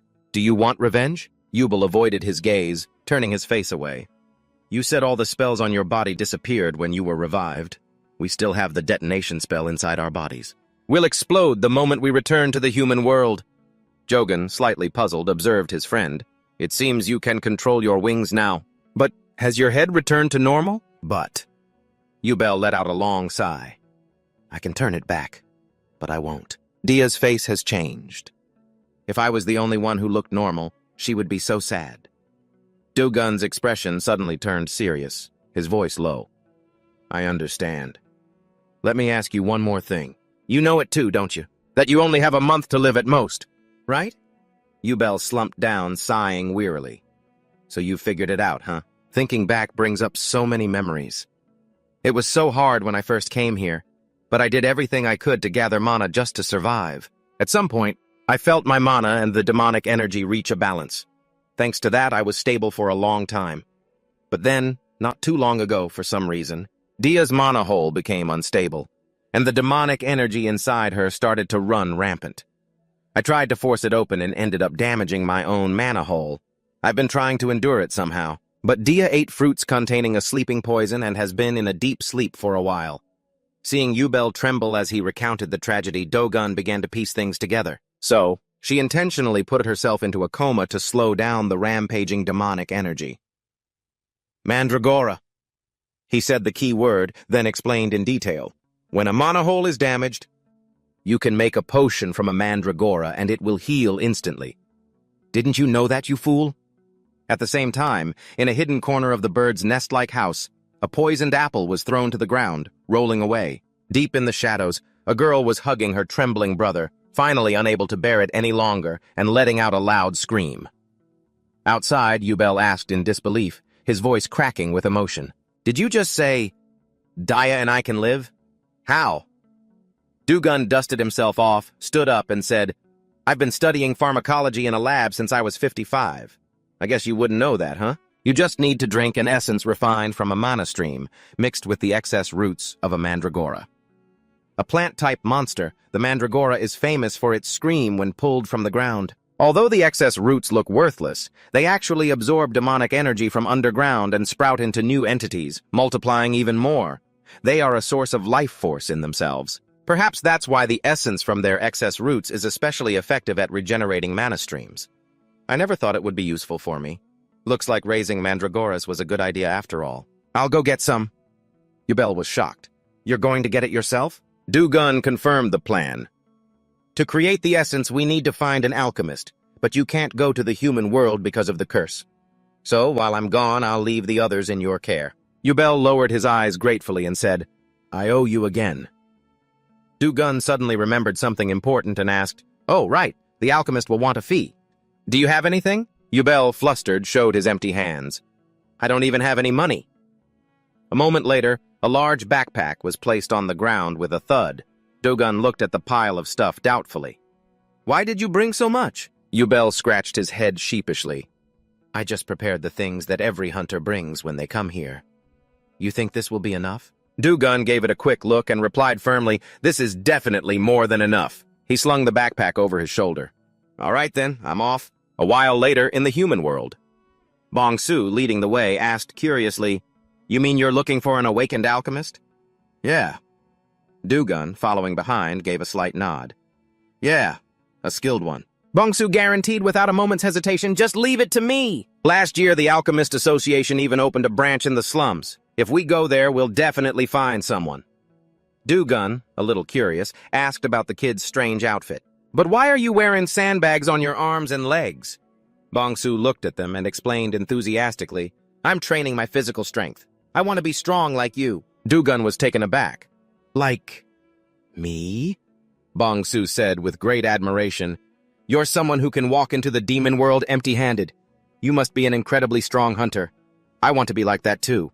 So I've been eating a lot and training hard. Hearing this, Dugun chuckled to himself. Looking closely, it seems he really has gotten taller. He must be going through a growth spurt.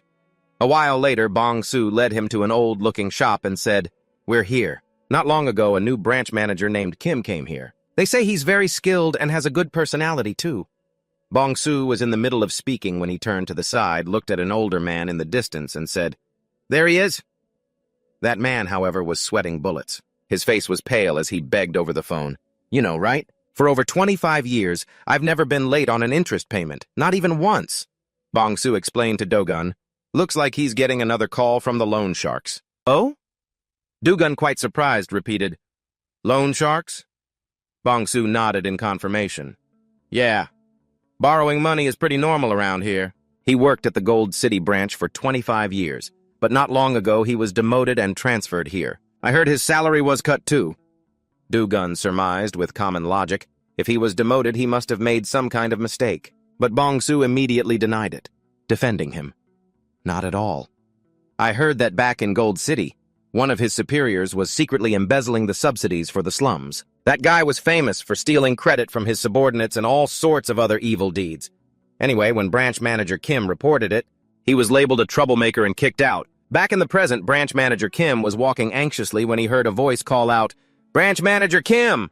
Mr. Kim looked up, not believing his eyes, and replied, Bong-su, what are you doing here? You look like you've gotten taller. Bong-su kindly asked if he's been doing well lately. This man is looking for an alchemist. Jogan stared at him, thinking to himself, High-rank alchemists aren't easy to find around here. Bong-su has been working hard lately. I can't believe there's someone like this in this area. That Bong-su kid isn't half bad, huh? After a brief greeting, Bong-su turned to leave. I'll leave you two to it. I have to go train, so if you'll excuse me. Branch manager Kim cheerfully called after him. Take care. Well then, shall we head inside? At the same time, inside a shabby office, a young man was staring at the ceiling in frustration, muttering, What kind of boss did I end up with? At most, we only get D-rank hunters stopping by to buy some low-grade potions. What kind of results am I supposed to report? A promotion in this lifetime? My dreams have all gone up in smoke. Just then the door opened. The young man shot up like a spring. Branch manager, you're back! Branch manager Kim nodded and ordered, Yes, Deputy Manager Park, get me some water. Jogan, not one for pleasantries, shook his head. Let's just get straight to the point. I'll be direct. I don't have time to waste. It seems you're an A-plus rank alchemist. Can you create a purified essence for Mana House using a mandrake root? I need about 2 liters. Branch manager Kim was troubled, thinking with deep suspicion, A mandrake? In this slum? That's ridiculous. Besides, how does he know my rank? Flustered, he pushed up his glasses and said, I can do it, but we don't have such a precious ingredient here. Then, Jogan, without a care, pulled out an item and placed it on the table. Will this do? Branch manager. Kim's eyes widened, unable to believe what he was seeing. This dense flow of magical energy. There's no mistaking it. It's a mandrake root, and it's so fresh it's as if it was just harvested. I've never seen one in such perfect condition. Then Jogan opened his backpack and said, I'll pay the crafting fee with these specialties from the coastal region. Please appraise everything in here. Seeing the items he pulled out, the manager was once again so shocked he nearly fainted. No way! Are these really from the coastal region? Even the main association has never seen S-rank black pearls, and there are 3 of them, and giant clams from the demon world. Deputy Manager Park, standing beside him, also found it hard to believe, wondering, are they still alive? They both picked up the last item, their mouths hanging open. And this? Red moss, a core ingredient for high-grade potions. Isn't this an extremely rare item that was only discovered recently? Jogan's expression didn't change as he asked coolly, Is this enough to cover the crafting fee? Branch Manager Kim hastily replied, his voice trembling, Enough? It's more than enough. This stuff is worth more than an entire building. A flustered Deputy Manager Park suggested, I need to bring the appraisal equipment from the lab. Branch Manager Kim immediately agreed. Of course, high-value items must be appraised with specialized equipment. Deputy Manager Park immediately volunteered, I'll go right now. Suddenly, Jogan's gaze fell on something nearby. He asked curiously, Didn't you say you didn't have a mandrake? Isn't this a mandrake? Branch Manager Kim looked where he was pointing and explained, That one is dead. About 15 years ago, its medicinal properties ran out.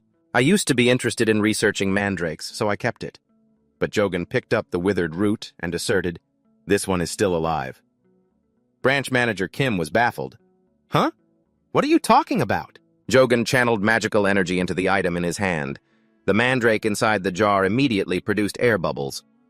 He asserted again, It's alive, see? It reacted as soon as I gave it mana. It just ran out of magical energy and is in a coma-like state. Give it more mana. Branch Manager Kim looked as if he'd been struck by lightning. He jumped up in disbelief. Impossible!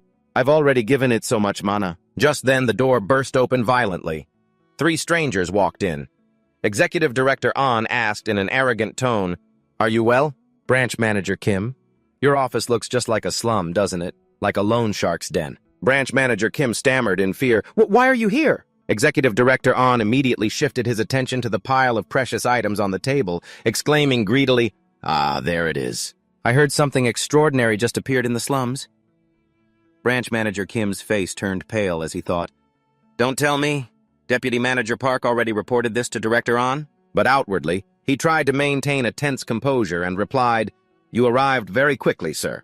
Executive Director An said proudly, Unlike you, I have excellent subordinates. Remember, they have double the capabilities. I mean, they also have double the speed. He then turned to Jogan with a condescending look. So you're the one who brought these items? Jogun stared blankly, then asked indifferently, And what if I am? Executive Director An introduced himself with a superior air. I am Executive Director An of the Gold City branch of the Alchemist Association. Come with me to Gold City. I will ensure you receive the treatment you deserve. Dugan silently calculated. All he was doing was getting along with Branch Manager Kim. How annoying. That arrogant CEO An had to show up and add his empty temptations in a remote place like this. You'll never get what you're worth otherwise. If you sign an exclusive contract with me, you'll get an advance and, of course, tax benefits, but... Before he could finish, Jogan cut him off with an unrelated question. Is that dot next to your nose a wart? CEO An grinned. That's right. Jogan continued, his voice growing colder. And dong, isn't it? What's your relationship with Anbokdeok? CEO An proudly explained his lineage. So you know my grandfather. Indeed, he was the recipient of the honorary Golden Peace Prize, and I am the direct grandson of Anbokdeok. But before he could finish his boast, Jogun muttered in disgust, Well, this is just great. This ruins everything.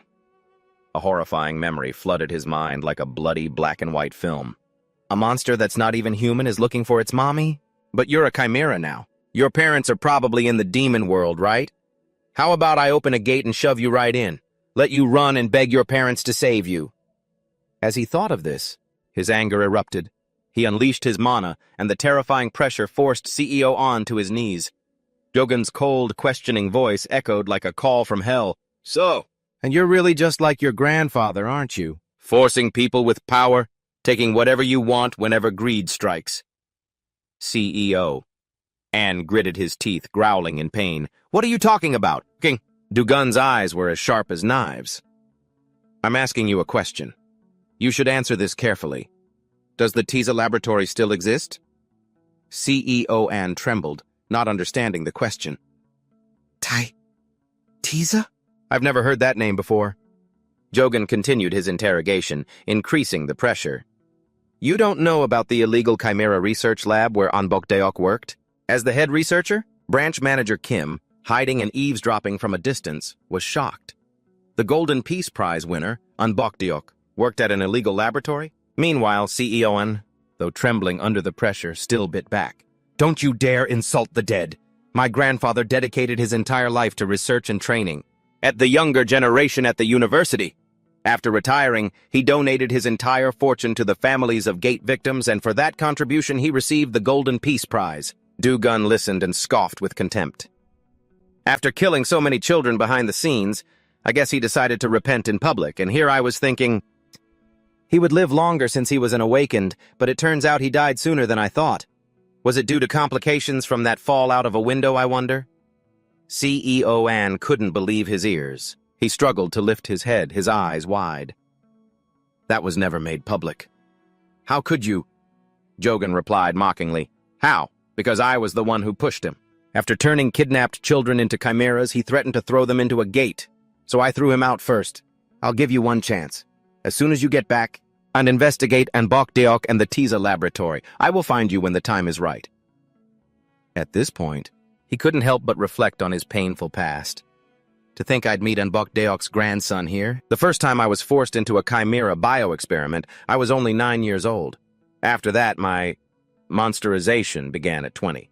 But from that point on, my memories became hazy, as if I were in a world where civilization had vanished.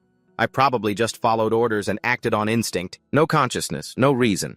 Thinking back, a lot of time has passed since then. The lab's name has probably changed a few times. A while after that group had left, a cheerful branch manager Kim emerged from the darkroom holding a vial. Thank you for waiting. This is the refined water for the monohole made from mandragora. Jogan took the vial, a satisfied smile on his face. That was fast, just as expected from an A-rank alchemist. It took about 30 minutes. Branch manager Kim nodded in confirmation. The ingredients were good. So the process went very smoothly. Dugun continued. Then I'll pay you for the remaining ingredients right now. He smiled and made an attractive offer. What do you think? If you sign a personal contract with me, I'll give you all the remaining synthesis materials. The contract term will be about 15 years. I'll handle the ingredients, you just need to handle the synthesis. Branch manager Kim was stunned, unable to believe his ears. You'll give me all of that? Jogan asked back nonchalantly. And an exclusive contract, too. You said you could buy a whole building if you sold it, didn't you? Isn't this a good deal? Overcome with emotion, branch manager Kim couldn't hold it in. Tears streamed down his cheeks. The sight confused Dogun, who wondered to himself, why is he crying? Sobbing, the man began his story. Actually, I come from the slums here. When I was young, my parents took on a huge private loan. I said I'd pay it back for them, but no matter how hard I've struggled my whole life, I've always been stuck in the same place. How can I ever repay this kindness? Let's work well together. Thank you so much. Dugun smiled in reply. What are you talking about? Was that what you were worried about? There will be more work later on. I have a few more things I'll need you to do. He turned and walked away. All right, time to head back. Hope nothing's happened. At that same moment, inside the dungeon, Yubel was lifted into the air by Chia. He was frozen, blaming himself in his mind. This is my fault. I should have known she would fly into a rage. With tears in my eyes, I begged her, Rhea, please, calm down. But Rhea only responded with a groan and a furious glare before violently throwing him far away. Yubel lay sprawled on the ground, thinking helplessly. It seems it's too late. Suddenly, a childish voice called out, Mister, are you okay? Gu and Nari asked with concern, Does it hurt a lot? Why did you let yourself get hit like that? Yubel gritted his teeth and thought to himself, But don't worry, Jogan, I will definitely keep my promise to you. He struggled to his feet, spread his wings, and resolved, Because you already saved us once. Rhea, in your next life, please, be happy. Just as the two were about to clash again, a giant jellyfish fell from the sky, pinning Rhea underneath it. Yubel was stunned. What in the world? Jogan, sitting casually on the jellyfish's back, laughed and asked, Shouldn't she be unconscious by now? Nari cheered with delight. It's that mister! Yubel stared wide-eyed at the strange creature. A jellyfish? Hey, this is my little sister, Jogan explained. For a girl, she's a bit... Jogan pouted and replied, She's soft. Then he retorted, Do you have a better way to restrain her? Yubel wiped his tears and turned away. What about the medicine? Jogan nodded, smiled, and pulled out the 2 vials from before. Of course I got them. Here, hurry and give this to her. And one for you, too. That night, by the crackling campfire, both vials of medicine had been drunk. Rhea and Nari were sleeping soundly on a grass mat. Suddenly, her eyes shot open. The first thing she saw was Nari, drooling in her sleep right in front of her. Panicked, she grabbed her head and looked around. Is this a dream? Soon she heard a noise nearby. Jogan and Ayubel were talking by the fire. Jogan noticed she was awake and turned to look. Rhea recoiled in fear, hugging herself and shouting, Who are you people? Nari woke up drowsily, rubbing her eyes. Auntie Sparrow, you're awake? Surprised, she repeated, Auntie Sparrow? Ayubel turned his head and said, You're awake. Can you check your mana hole? Hearing that, Rhea paused. Mana hole? She focused for a moment, then screamed in her mind in disbelief, It's back to normal! Then she touched her face. My face, it's back to normal too. Look at this! She rushed over and asked, Sir, what happened? And who are these people? Ayubel stood up and replied, You don't know who this is? After you kept saying you wanted to meet him. Then again, I guess it has been a long time. Hearing that, Rhea searched her memories and faintly guessed, No way. The image of the little boy from her childhood superimposed over the present-day Jogan. She gasped. Number 17. Are you really number 17? Ayubel nodded in confirmation. Yeah, that's right. This time, too. He's the one who saved us. Suddenly, Jogan turned his head and asked a completely unrelated question. Is there any red moss left? Ed? Ayubel shook his head wearily. That was all we had for today. Rhea couldn't believe her eyes. It really is number 17, not an ounce of sympathy in him. With that said, she took off her bone mask and smiled happily in gratitude. Anyway, thank you for saving us. Suddenly, a light shone from the sea, making Nari curious. What's that? Something sparkling on the water. Rhea put her mask back on and explained, Those are sea fairies. Taking this off after all this time is so embarrassing. Nari didn't understand and asked again, Sea fairies? Rhea then explained, They're actually seahorse monsters that live in the deep sea, but we gave them that nickname because they look like fairies when they play.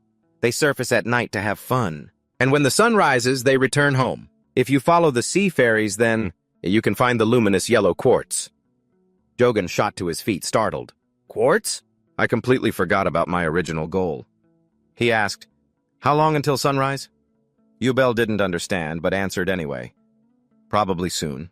Dugan took a deep breath and told himself, I guess I'll go for a swim. It's been a while. Meanwhile, in a laboratory, an old man rested his chin on his hand and asked, What about the whereabouts of the mechanical creature? The person below reported, About 10 B-rank hunters found it in the forest a few times, but they all failed to capture it.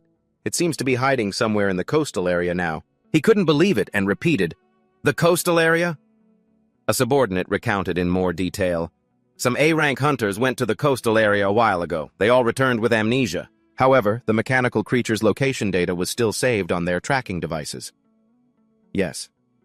Just then his phone rang. He immediately answered, greeting warmly. It's been a while, CEO An. Director An was furious, yelling into the phone, Yes, Professor, it certainly has been a while. There's something I want to ask you. I want to ask, do you happen to know a place called the Tira Research Lab? Yes. The old man answered immediately without a thought. I've never heard of such a place. Director An tried to jog his memory. It's an illegal lab that's been operating for a very long time. But the old man insisted firmly, Director An, Hanbit is not that kind of research institute. He stammered, I'm sorry, I didn't mean it like that. Hearing that, the old man was satisfied and chuckled. Professor An Bokdeok always taught me to be an upright and honest researcher. I, Han Myeondu, have never forgotten the teachings of my beloved mentor. Well then, I'll be taking my leave. Hanging up, the old man felt a bit suspicious. Why would the name of an illegal lab that's not on record be mentioned by that man's grandson? Suddenly there was a knock on the door. Han Myeondu had to put his thoughts aside and said, Come in. Immediately, a researcher carrying a suitcase entered excitedly. Director, it's a success! Han Myeon-du ran over, overjoyed. Is that so? The other confirmed, yes, just as you instructed. The combination of liquid metal and mandragora has created... The old man's eyes narrowed into a smile as he looked at the mandragora specimen. Liquid metal. It seems this combination yielded good results. Mandragora are monsters with an extremely strong instinct to bond with their own kind. Their sensory abilities are also exceptionally superior. And we've combined it with liquid metal, which has extremely strong bonding properties. Good thing I saved some. A chimera combining these two will surely find the mechanical creature faster than any tracking device. Thinking this, the old man waved his hand and ordered, "Triple the reward and send out a notice to the elite A-rank hunters immediately. My life's masterpiece, I will find it at any cost." Meanwhile, at the gate, Yubel stood by the shore waiting, shaking his head in exasperation. Made of quartz. That's just like his weird style. Last night, Do-gun had offered, "You guys should come over to my place. I have a pretty decent cook, he's just bald." Yubel was doubtful. His place? A cook? Don't tell me you're living in the demon world. Do-gun reminisced. Well, after staying there for a while, it's actually pretty nice. Yubel couldn't help but ask, "But you can go to the human world?" Do-gun asked back, "Do you want to go back?" Yubel fell silent, not answering. After a moment, he nodded in agreement. It's not like I have any good memories there. Though sometimes I do wonder how that place has changed. Hearing this, he said seriously, "The residual magic on your body, I might be able to remove it." Yubel was utterly astonished. "What? How?" He explained, "There's an alchemist named Manager Kim who created the elixir. He's quite skilled. I was planning to ask him to research different types of magic. So if you're interested, just let me know. There's a big difference between not wanting to go and not being able to go. But don't get your hopes up too high." Yubel fell silent again, then couldn't hold back his tears. Why do you always help us when we've never done anything for you?" Do-gun looked at the sky. His eyes were filled with nostalgia. "It's just that, when I look at you two siblings, sometimes I wonder if there's anything in this world more important than survival. I think that by helping you, perhaps I'll find the answer." Back in the present, the water surface bubbled furiously. Yubel stared down intently. "It's coming up!" The next second, Rhea shot up into the air. She grabbed a shimmering golden thread, tied it to a rock, and threw it over. "Big bro, catch!" Yubel did as he was told, but didn't understand. "What is this?" Rhea didn't explain, but urged, "Now pull!" Yubel broke out in a cold sweat from the weight. "Why is it so heavy?" After a moment of struggle, the thread pulled a giant golden net full of quartz out of the water. Yubel was stunned, unable to believe his eyes. "Quartz? Did you mine all of this yourself?" The next second, Do-gun and Nari emerged from the water. Looking at the little girl, he said happily, "That was fun. It's been a long time since I've been for a swim." Nari was also very excited. "I had fun too." Last night, Nari and Rhea had placed seahorses on their heads and swum down, cheering as they looked at the quartz under the sea. "The sea fairy's home looks like a golden palace. I hope we can go again next time." Do-gun smiled. "All right, shall we go?"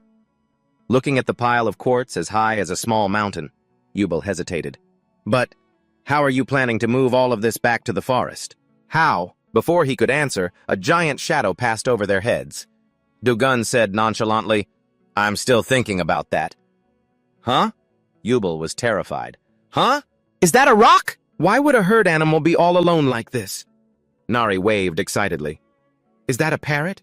It's so beautiful," Rhea said coldly. "It only looks good from a distance. Get any closer and you'll change your mind. They're over 4 meters long and extremely ferocious. That's why we don't even dare to mess with them." Teacher Gun just stared intently at the monster, Yubel. LM guessed his crazy idea. "Don't tell me you're not actually planning to do it, are you?" He smiled in confirmation. "I was just thinking I need the perfect truck." A little later, over at the Mandragora garden, Nam Ki-seok was sitting cross-legged, training. He could feel the magic power surging inside his body. He thought to himself, "I can definitely feel my mana core has gotten bigger. At this rate, becoming an A rank might not just be a dream. I wonder when Do-gun will be back." While he was lost in thought, the metal mandragora fell with a loud thud. Nam Ki-seok's face went pale as he watched. What the? Next to it were 3 hunters, beating it repeatedly. One of them yelled, "Hey, wipe that look off your face, or I'll melt you down." Suddenly, one of them glanced up and spotted Nam Ki-seok. He started murmuring in amazement. What's this? Isn't that the bald Nam Ki-sok? Yeah, that's him. And what's with those clothes? Did you become a jungle man now or something? Instinctively, Nam Ki-seok covered his head in shame. Those were the A-rank thugs he'd met when he applied for the test. He involuntarily remembered the time they beat him up. He'd failed 7 times, to the point he wanted to give up. The leader threatened, "Want me to pull out what's left of your hair?" Now seeing them here, he wondered what they were doing all the way out here. Suddenly, 3 mandragoras rushed out and stood in front of him. The thugs whispered curiously, "No way. Could those be wild mandragoras? How much would 3 wild ones be worth? Get them!" The blonde one proactively crouched down, trying to coax it. "Are you mad because we invaded your territory? Come on, be a good boy and come here." Nam Ki-seok gritted his teeth in anger. "No! Do-gun really cherishes them. I have to protect them." Suddenly, the chubby mandragora swung its leg back to brace itself. Following its stomp, a massive, earth-shattering explosion erupted. Through the thick cloud of smoke and dust, the panicked voices of the 3 hunters rang out. "What's happening? An earthquake?" Yubel and Rhea landed, getting off the parrot's back.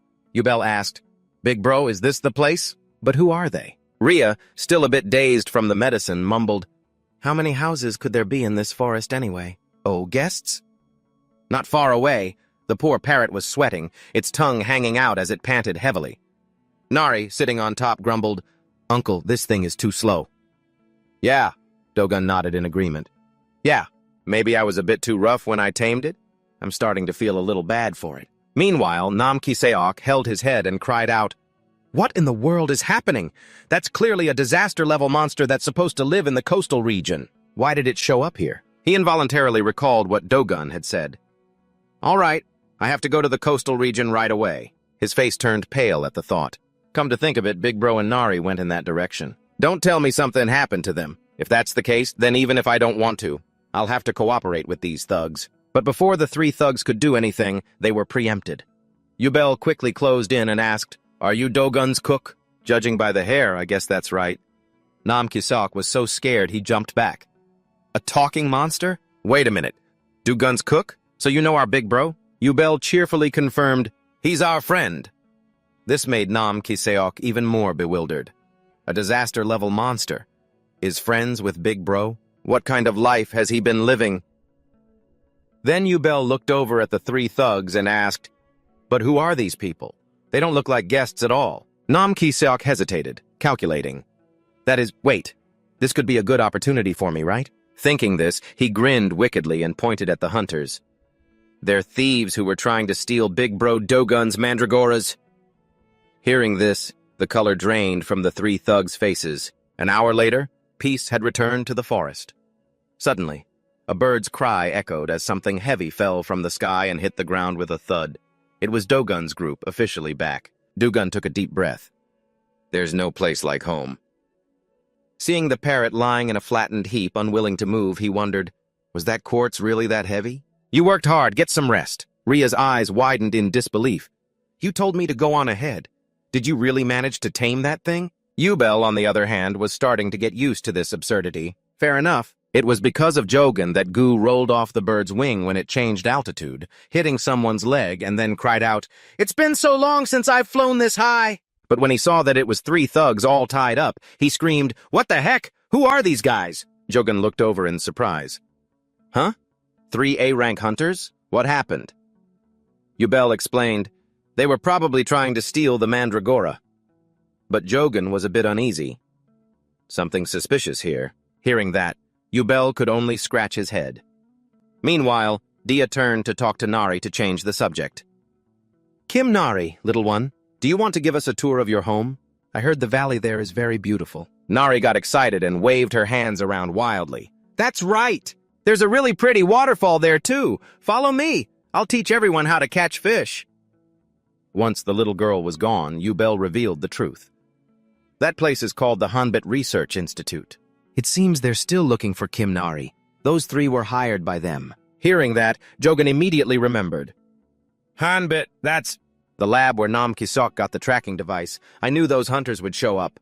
It seems Kim Nari has a special tracking device attached to her that can even work in the demon world. But Kim Nari and I are in the coastal area. How did they manage to track us all the way out here?" Yubel was also a bit stunned by that question.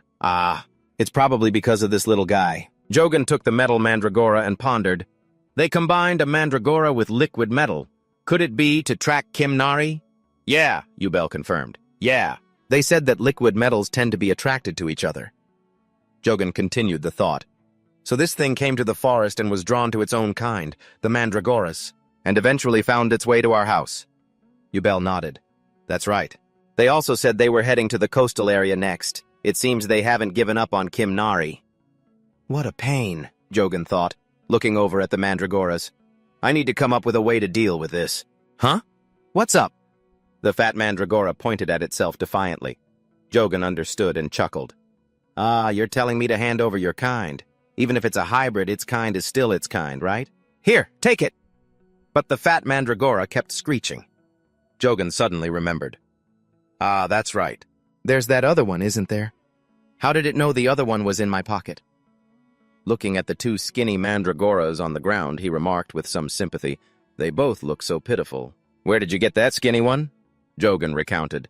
It was originally raised by an alchemist. I just agreed to take care of it for him. He remembered that day when he had asked, Do you want me to adopt it? Branch manager Kim had replied regretfully, I think it would be better for it that way, so please take good care of it. As Jogan took it, the man started bawling his eyes out. Jogan felt a bit awkward. I'll do that. And now here he was. The two healthy mandragoras quickly dug 2 holes. The remaining one urged the 2 skinny ones to get in. As soon as they buried themselves, they couldn't contain their happiness and enjoyed the nutrients from the soil. Yubel was shocked. Their affection for their own kind is incredible. Jogan nodded in agreement, his gaze softening. Good thing there are no territorial disputes. They'll probably adapt soon enough. Oh, by the way, have you seen Nam Kisok? He should have been back by now. No sooner had he said it than Nam Kisok's frantic scream echoed from the distance. Hyungnim, I'm back! Rhea flew in at high speed, carrying the young man like a chick. As soon as he touched the ground, Nam Ki-seok rushed over and burst into tears, sobbing, I was worried sick. Jogan immediately pushed him away, frowning in confusion. What's with this getup? Rhea threw up her hands, sighed, and shook her head wearily. I found him alone in the water, getting chewed to bits by fish. It was pathetic. Nam Ki-seok explained awkwardly, his face flushing red. Since everyone is your friend, Hyungnim, I wanted to treat you all to something. Nari beamed, cheering. Luckily, Auntie Sparrow stepped in and saved him. So cool. Nam Ki-seok quickly tried to salvage the situation. Anyway, if you just wait a little bit, I'll cook something delicious. Suddenly, the giant parrot stirred. Nam Ki-seok jumped and looked over, his face turning pale as he shrieked, Ah, a cockatoo? Why is that thing here? Jogan looked fed up and waved his hand dismissively. I'll explain later. Let's eat first. Nam Ki-seok took a deep breath to calm himself. Ah, I understand. What are we eating today? The story of the meal began when Nari suddenly discovered a mandragora. It was still drowsy in the soil when the little girl sat down beside it and innocently touched the tip of its leaf. The mandragora's face immediately turned black as ink. A short while later, the piping hot food was brought out.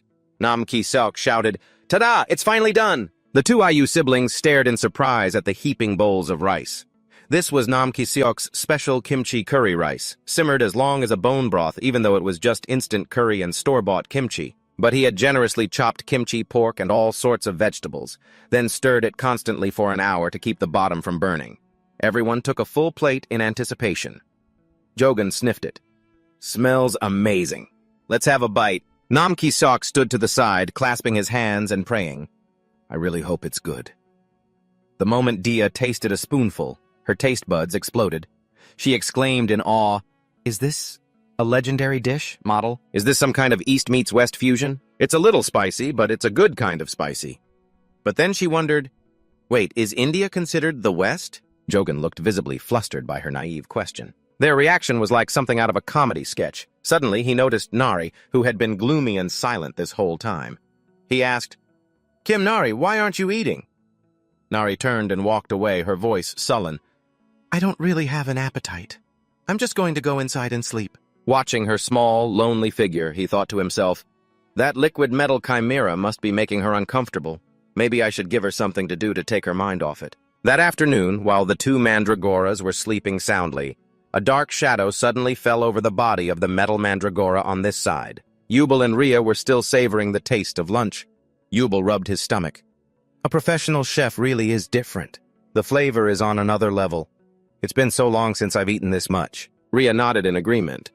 Yeah, that's right. I feel less like a bird and more like a pig now. Jogan stretched and stood up, suggesting, well then, let's build a fence to help digest some of this. The two of them cheerfully stood up and volunteered, just leave cutting the light stones to us. Suddenly, the shimmer of a spatial gate appeared, startling the whole group. A gate? Standing in front of it was Nari, holding a metal mandragora. She stepped through, sobbing, if I stay here, you'll be in danger too, so we're going back to where we belong. Goodbye, mister. Jogan rushed forward, pulling her back and scolding her gently. Where do you think you're going? This is your home. By the door of the house. Yubel and Rhea also shook their heads, exasperated by the scene. Meanwhile, Nari turned back, crying her eyes out. He sighed to himself, helpless. They say kids can disappear in the blink of an eye.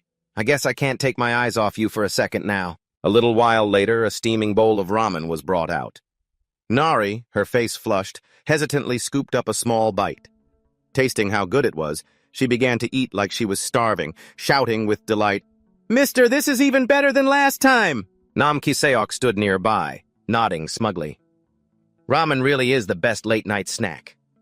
Rhea worried, thinking threateningly, just think, a kid that young already running away from home. If you do that again, I'm going to scold you, you hear? The little girl paid her no mind, lifting the whole bowl and slurping loudly as she replied, I know, I'm sorry. After a moment, Nari put the bowl down, stuck out her tongue, and whined, So spicy! Nam Ki-seok immediately placed a pack of soft drinks on the table, saying, If it's too spicy, drink this. My mom says this is the best thing for when you eat spicy food. Seeing it, Yubel immediately recognized it. Oh, I think they used to give us this stuff at the research lab, too. Nam Ki-seok, full of pride, shared, There's still plenty, so one for everyone. After they finished eating, he took the bowls and chopsticks, not forgetting to remind him, Hey, young, I'm going to wash the dishes and then get back to the task you gave me. Yubel stood up from his seat and suggested, Shall we get back to cutting light stones? Rhea stretched and replied, Sounds good. After the three of them left and the drinks were finished, Nari lowered her head guiltily. Mister, I'm sorry for making you worry. He comforted her gently. Sorry for what? You didn't do anything wrong.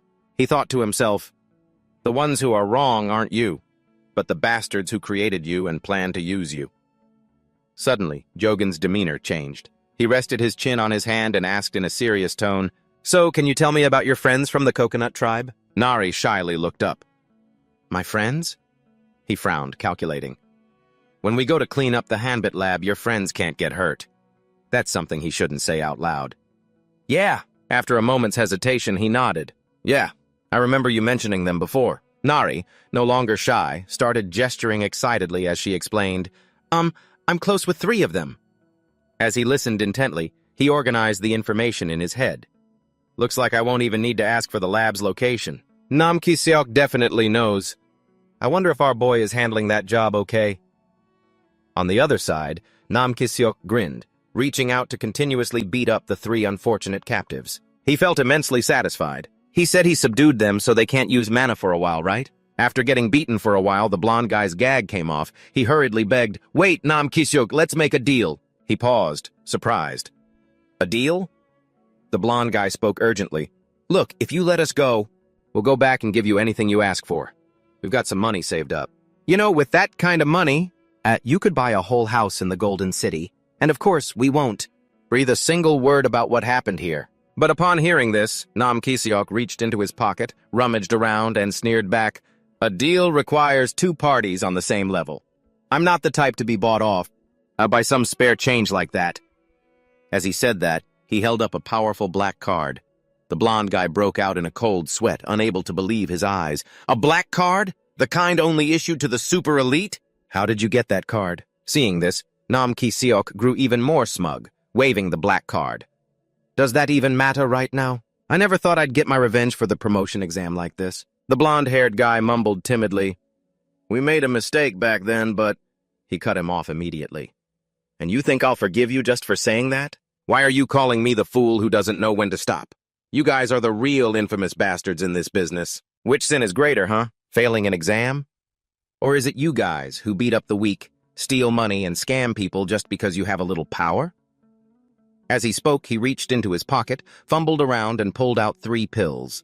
He gave a wicked smile. Well now, this is something made from the pollen of the oblivion tree that my big bro gave me. I've compressed it a lot. I don't even know how strong the effect will be. The 3 unlucky guys screamed in terror. It's probably enough to wipe out all your memories. Nam Ki-seok, unfazed, narrowed his eyes and declared, "That filthy personality of yours, eat this and reset it. Open your mouth!" "No!" The blonde-haired guy, his face pale, screamed defiantly, "No!" Ah. A few days later, the sky was clear and blue again. Gu, walking with Nari, couldn't help but grumble, "Raising a child is seriously exhausting." On the other side, Yubel exclaimed in shock, "What? Are you planning to clean out that Hanbit laboratory?" "Yes." Jogan calmly nodded in agreement. "Yes. I'll be taking Nam Ki-seok and Gu with me, so please look after Dia and Nari while I'm gone." "Yes, sir." He immediately assured him, "Don't worry about a thing." Just then, Nam Ki-seok ran up, shouting, "Big bro, everything's ready!" Looking at his radiant face, he couldn't help but wonder, "What's this? Our chef looks pretty happy, doesn't he?" Nam Ki-seok's bald head shone brightly in the sun. He joyfully muttered to himself, "Big bro said he'd let me meet an A-rank alchemist. Maybe my problem will finally be solved." Yubel overheard and snorted with laughter. "Ha ha ha ha, so that's what this is about." Dia, a little worried, reminded him, "But are you really planning to go just like that? You should at least wear a disguise." But he had just remembered. "You're right. That's probably better." Nam Ki-seok, however, didn't understand, feeling that something was off. Why do we need a disguise just to meet an alchemist? Suddenly, Dia took off the skull helmet from her head, revealing her beautiful, radiant face. She said, "In that case, at least wear this before you go. Don't let your face be recognized. Nothing good will come of it." Jogan casually reached out and took it.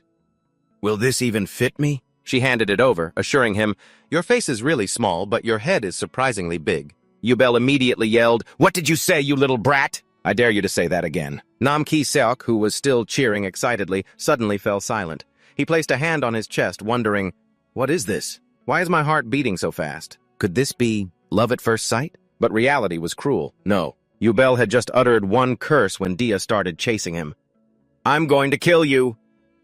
With a thud, Nam Ki-seok dropped to his knees, startling her. She turned to him. "Ma'am, please forgive my rudeness. It's just that I'm the type of person who acts as soon as something comes to mind." "What is your ideal type?" Oh, this scene made both Jogan and Yubel choke on their water, unable to believe their eyes. Dia, on the other hand, was stunned and stammered, My ideal type?" The other two watched Nam Ki-seok, eagerly anticipating the drama. "Oh, it's been a while since we had some fun like this. He looks serious, doesn't he?" "He's always like that. If someone asks him a question, he has to answer right away." "Yes." Dia thought seriously. Whatever came to her mind, she said it. First of all, they have to be really flashy. And it's even better if they're a good dancer. In reality, she was thinking of a peacock, but Nam Ki-seok had no idea. He panicked. "Dancing?" Dia added the final fatal blow. "And I think the more feathers, the better." This sentence struck him like a bolt of lightning, shattering his heart. Nam Ki-seok froze on the spot. Feathers and fluffy hair? Unable to take it anymore, Nam Ki-seok threw his head back and screamed to the sky in despair, "Big bro, let's go! I have to meet that alchemist right now." Jogan replied awkwardly. Okay. On the way, can we stop by somewhere?" Nam Ki-seok didn't even have to think about it and said, "I don't care where." A moment later, in the real world, a dungeon gate opened. People outside were startled. "What's that? Why is the return gate so big?" From inside, a giant beak emerged, followed by a giant, colorful parrot that flew out, terrifying the crowd below. "Isn't that the giant poison parrot?"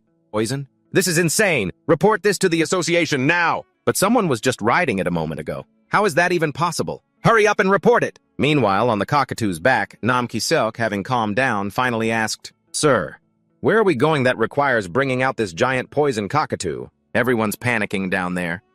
Jogan replied nonchalantly, "Why walk when you have a ride?"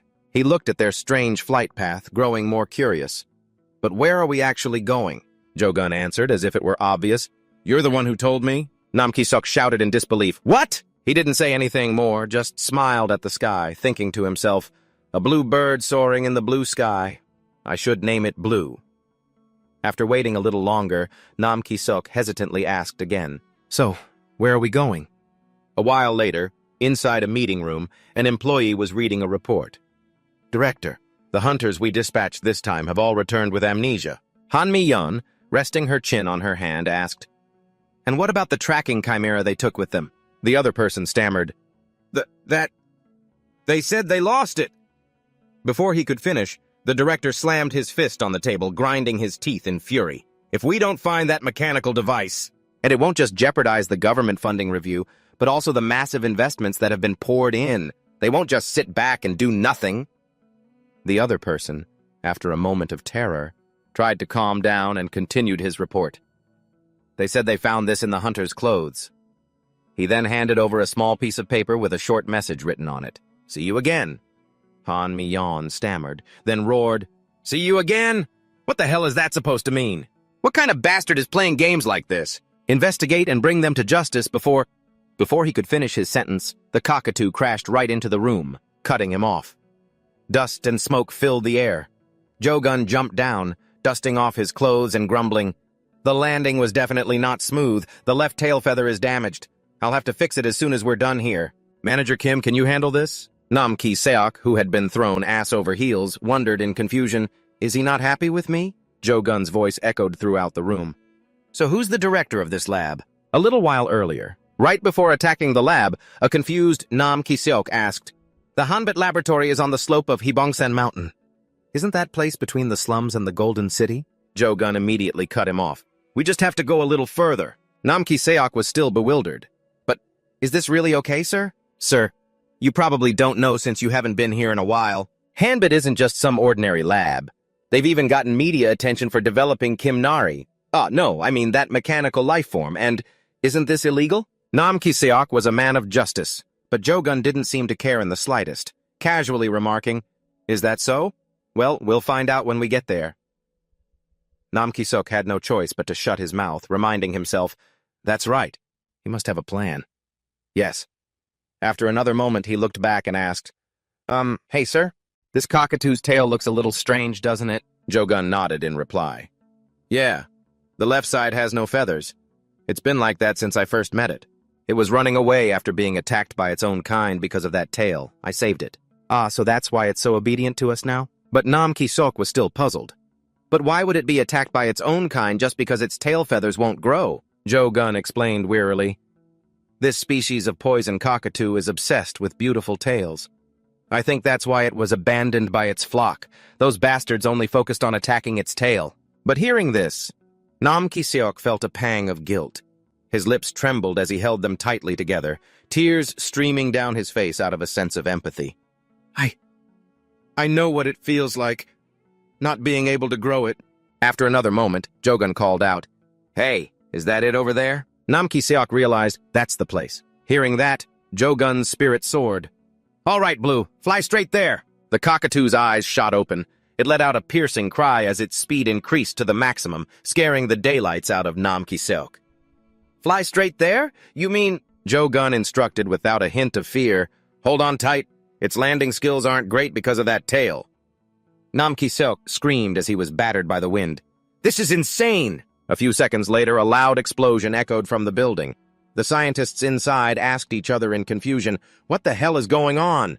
Did a war just break out? Damn it, it's so dusty I can't see a thing." A man pointed with a trembling hand. "Huh? What is that?" The colorful parrot came to and glanced back, scaring the man half to death. "Why is there a poisonous parrot here?" Before they could react, countless spider threads shot out, wrapping them up. "What is this? Spider webs?" Do-gun stepped forward, assessing the situation. "Looks like I've caught most of them." Nam Ki-seok, shyly hugging Gu, walked up to Do-gun and asked, Sir, why go through all this trouble instead of just using the main entrance?" He replied flatly, his gaze icy, "A lab's director is usually on the top floor, as if they're plotting something." He then looked at the captured men and asked, "This is the Hanbit lab, correct?" A scientist stammered, "Just one person? Who are you?" He answered casually, "Me? I'm Kimnari's guardian." But the scientist, confused, muttered, Who in the world is Kim Nari? But he didn't answer, instead glancing at another person and thinking to himself, Makia.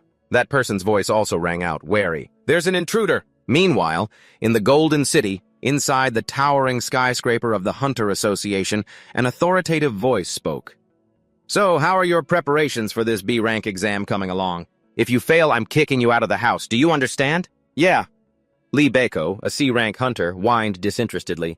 Grandpa, you're a C-rank hunter, yet you're the president of the Hunter Association. Come on, I'm only in my early 20s and I've already gotten this far. That's pretty fast, don't you think? Anyway, it's been a while since I came to the office. Can I have some spending money, please? Please? Lee Un-soo, the president of the Hunter Association, stroked his beard and sighed. I really am spoiling my only grandson too much. This kid, I'm already 84 years old, you know. So? Isn't it about time I had someone to succeed me in this position? Hearing this, he turned away and thought to himself, Oh, here we go again. Lee Un-soo continued his lament in a pensive voice. When I was young, I saw awakeners risk their lives to save people, and I established the Hunter Association to help them. I wanted to do my small part to protect the world, but what about the awakeners of today? They no longer take on dangerous jobs. Most of them only care about what makes money. I'm not saying they should be sent to their deaths just because they're awakeners. After all, the research on chimeras was originally meant to protect them. And yet, to actually hire a chimera hunter, you have to pay an enormous sum to the chimera research labs. As a result, poor regions are left completely defenseless against threats. Everyone is just trying to get by. You can't really blame the hunters for that, though. But as someone who still remembers the heroes of the old days, I believe a world where a life is valued by money is wrong. At times like these, the Hunter Association must be a stronger pillar than ever. And yet everyone is aiming for this chair just for the money, because becoming president helps them build an even stronger power base. Because I awakened late and only have a low rank, I've had to live as a powerless president.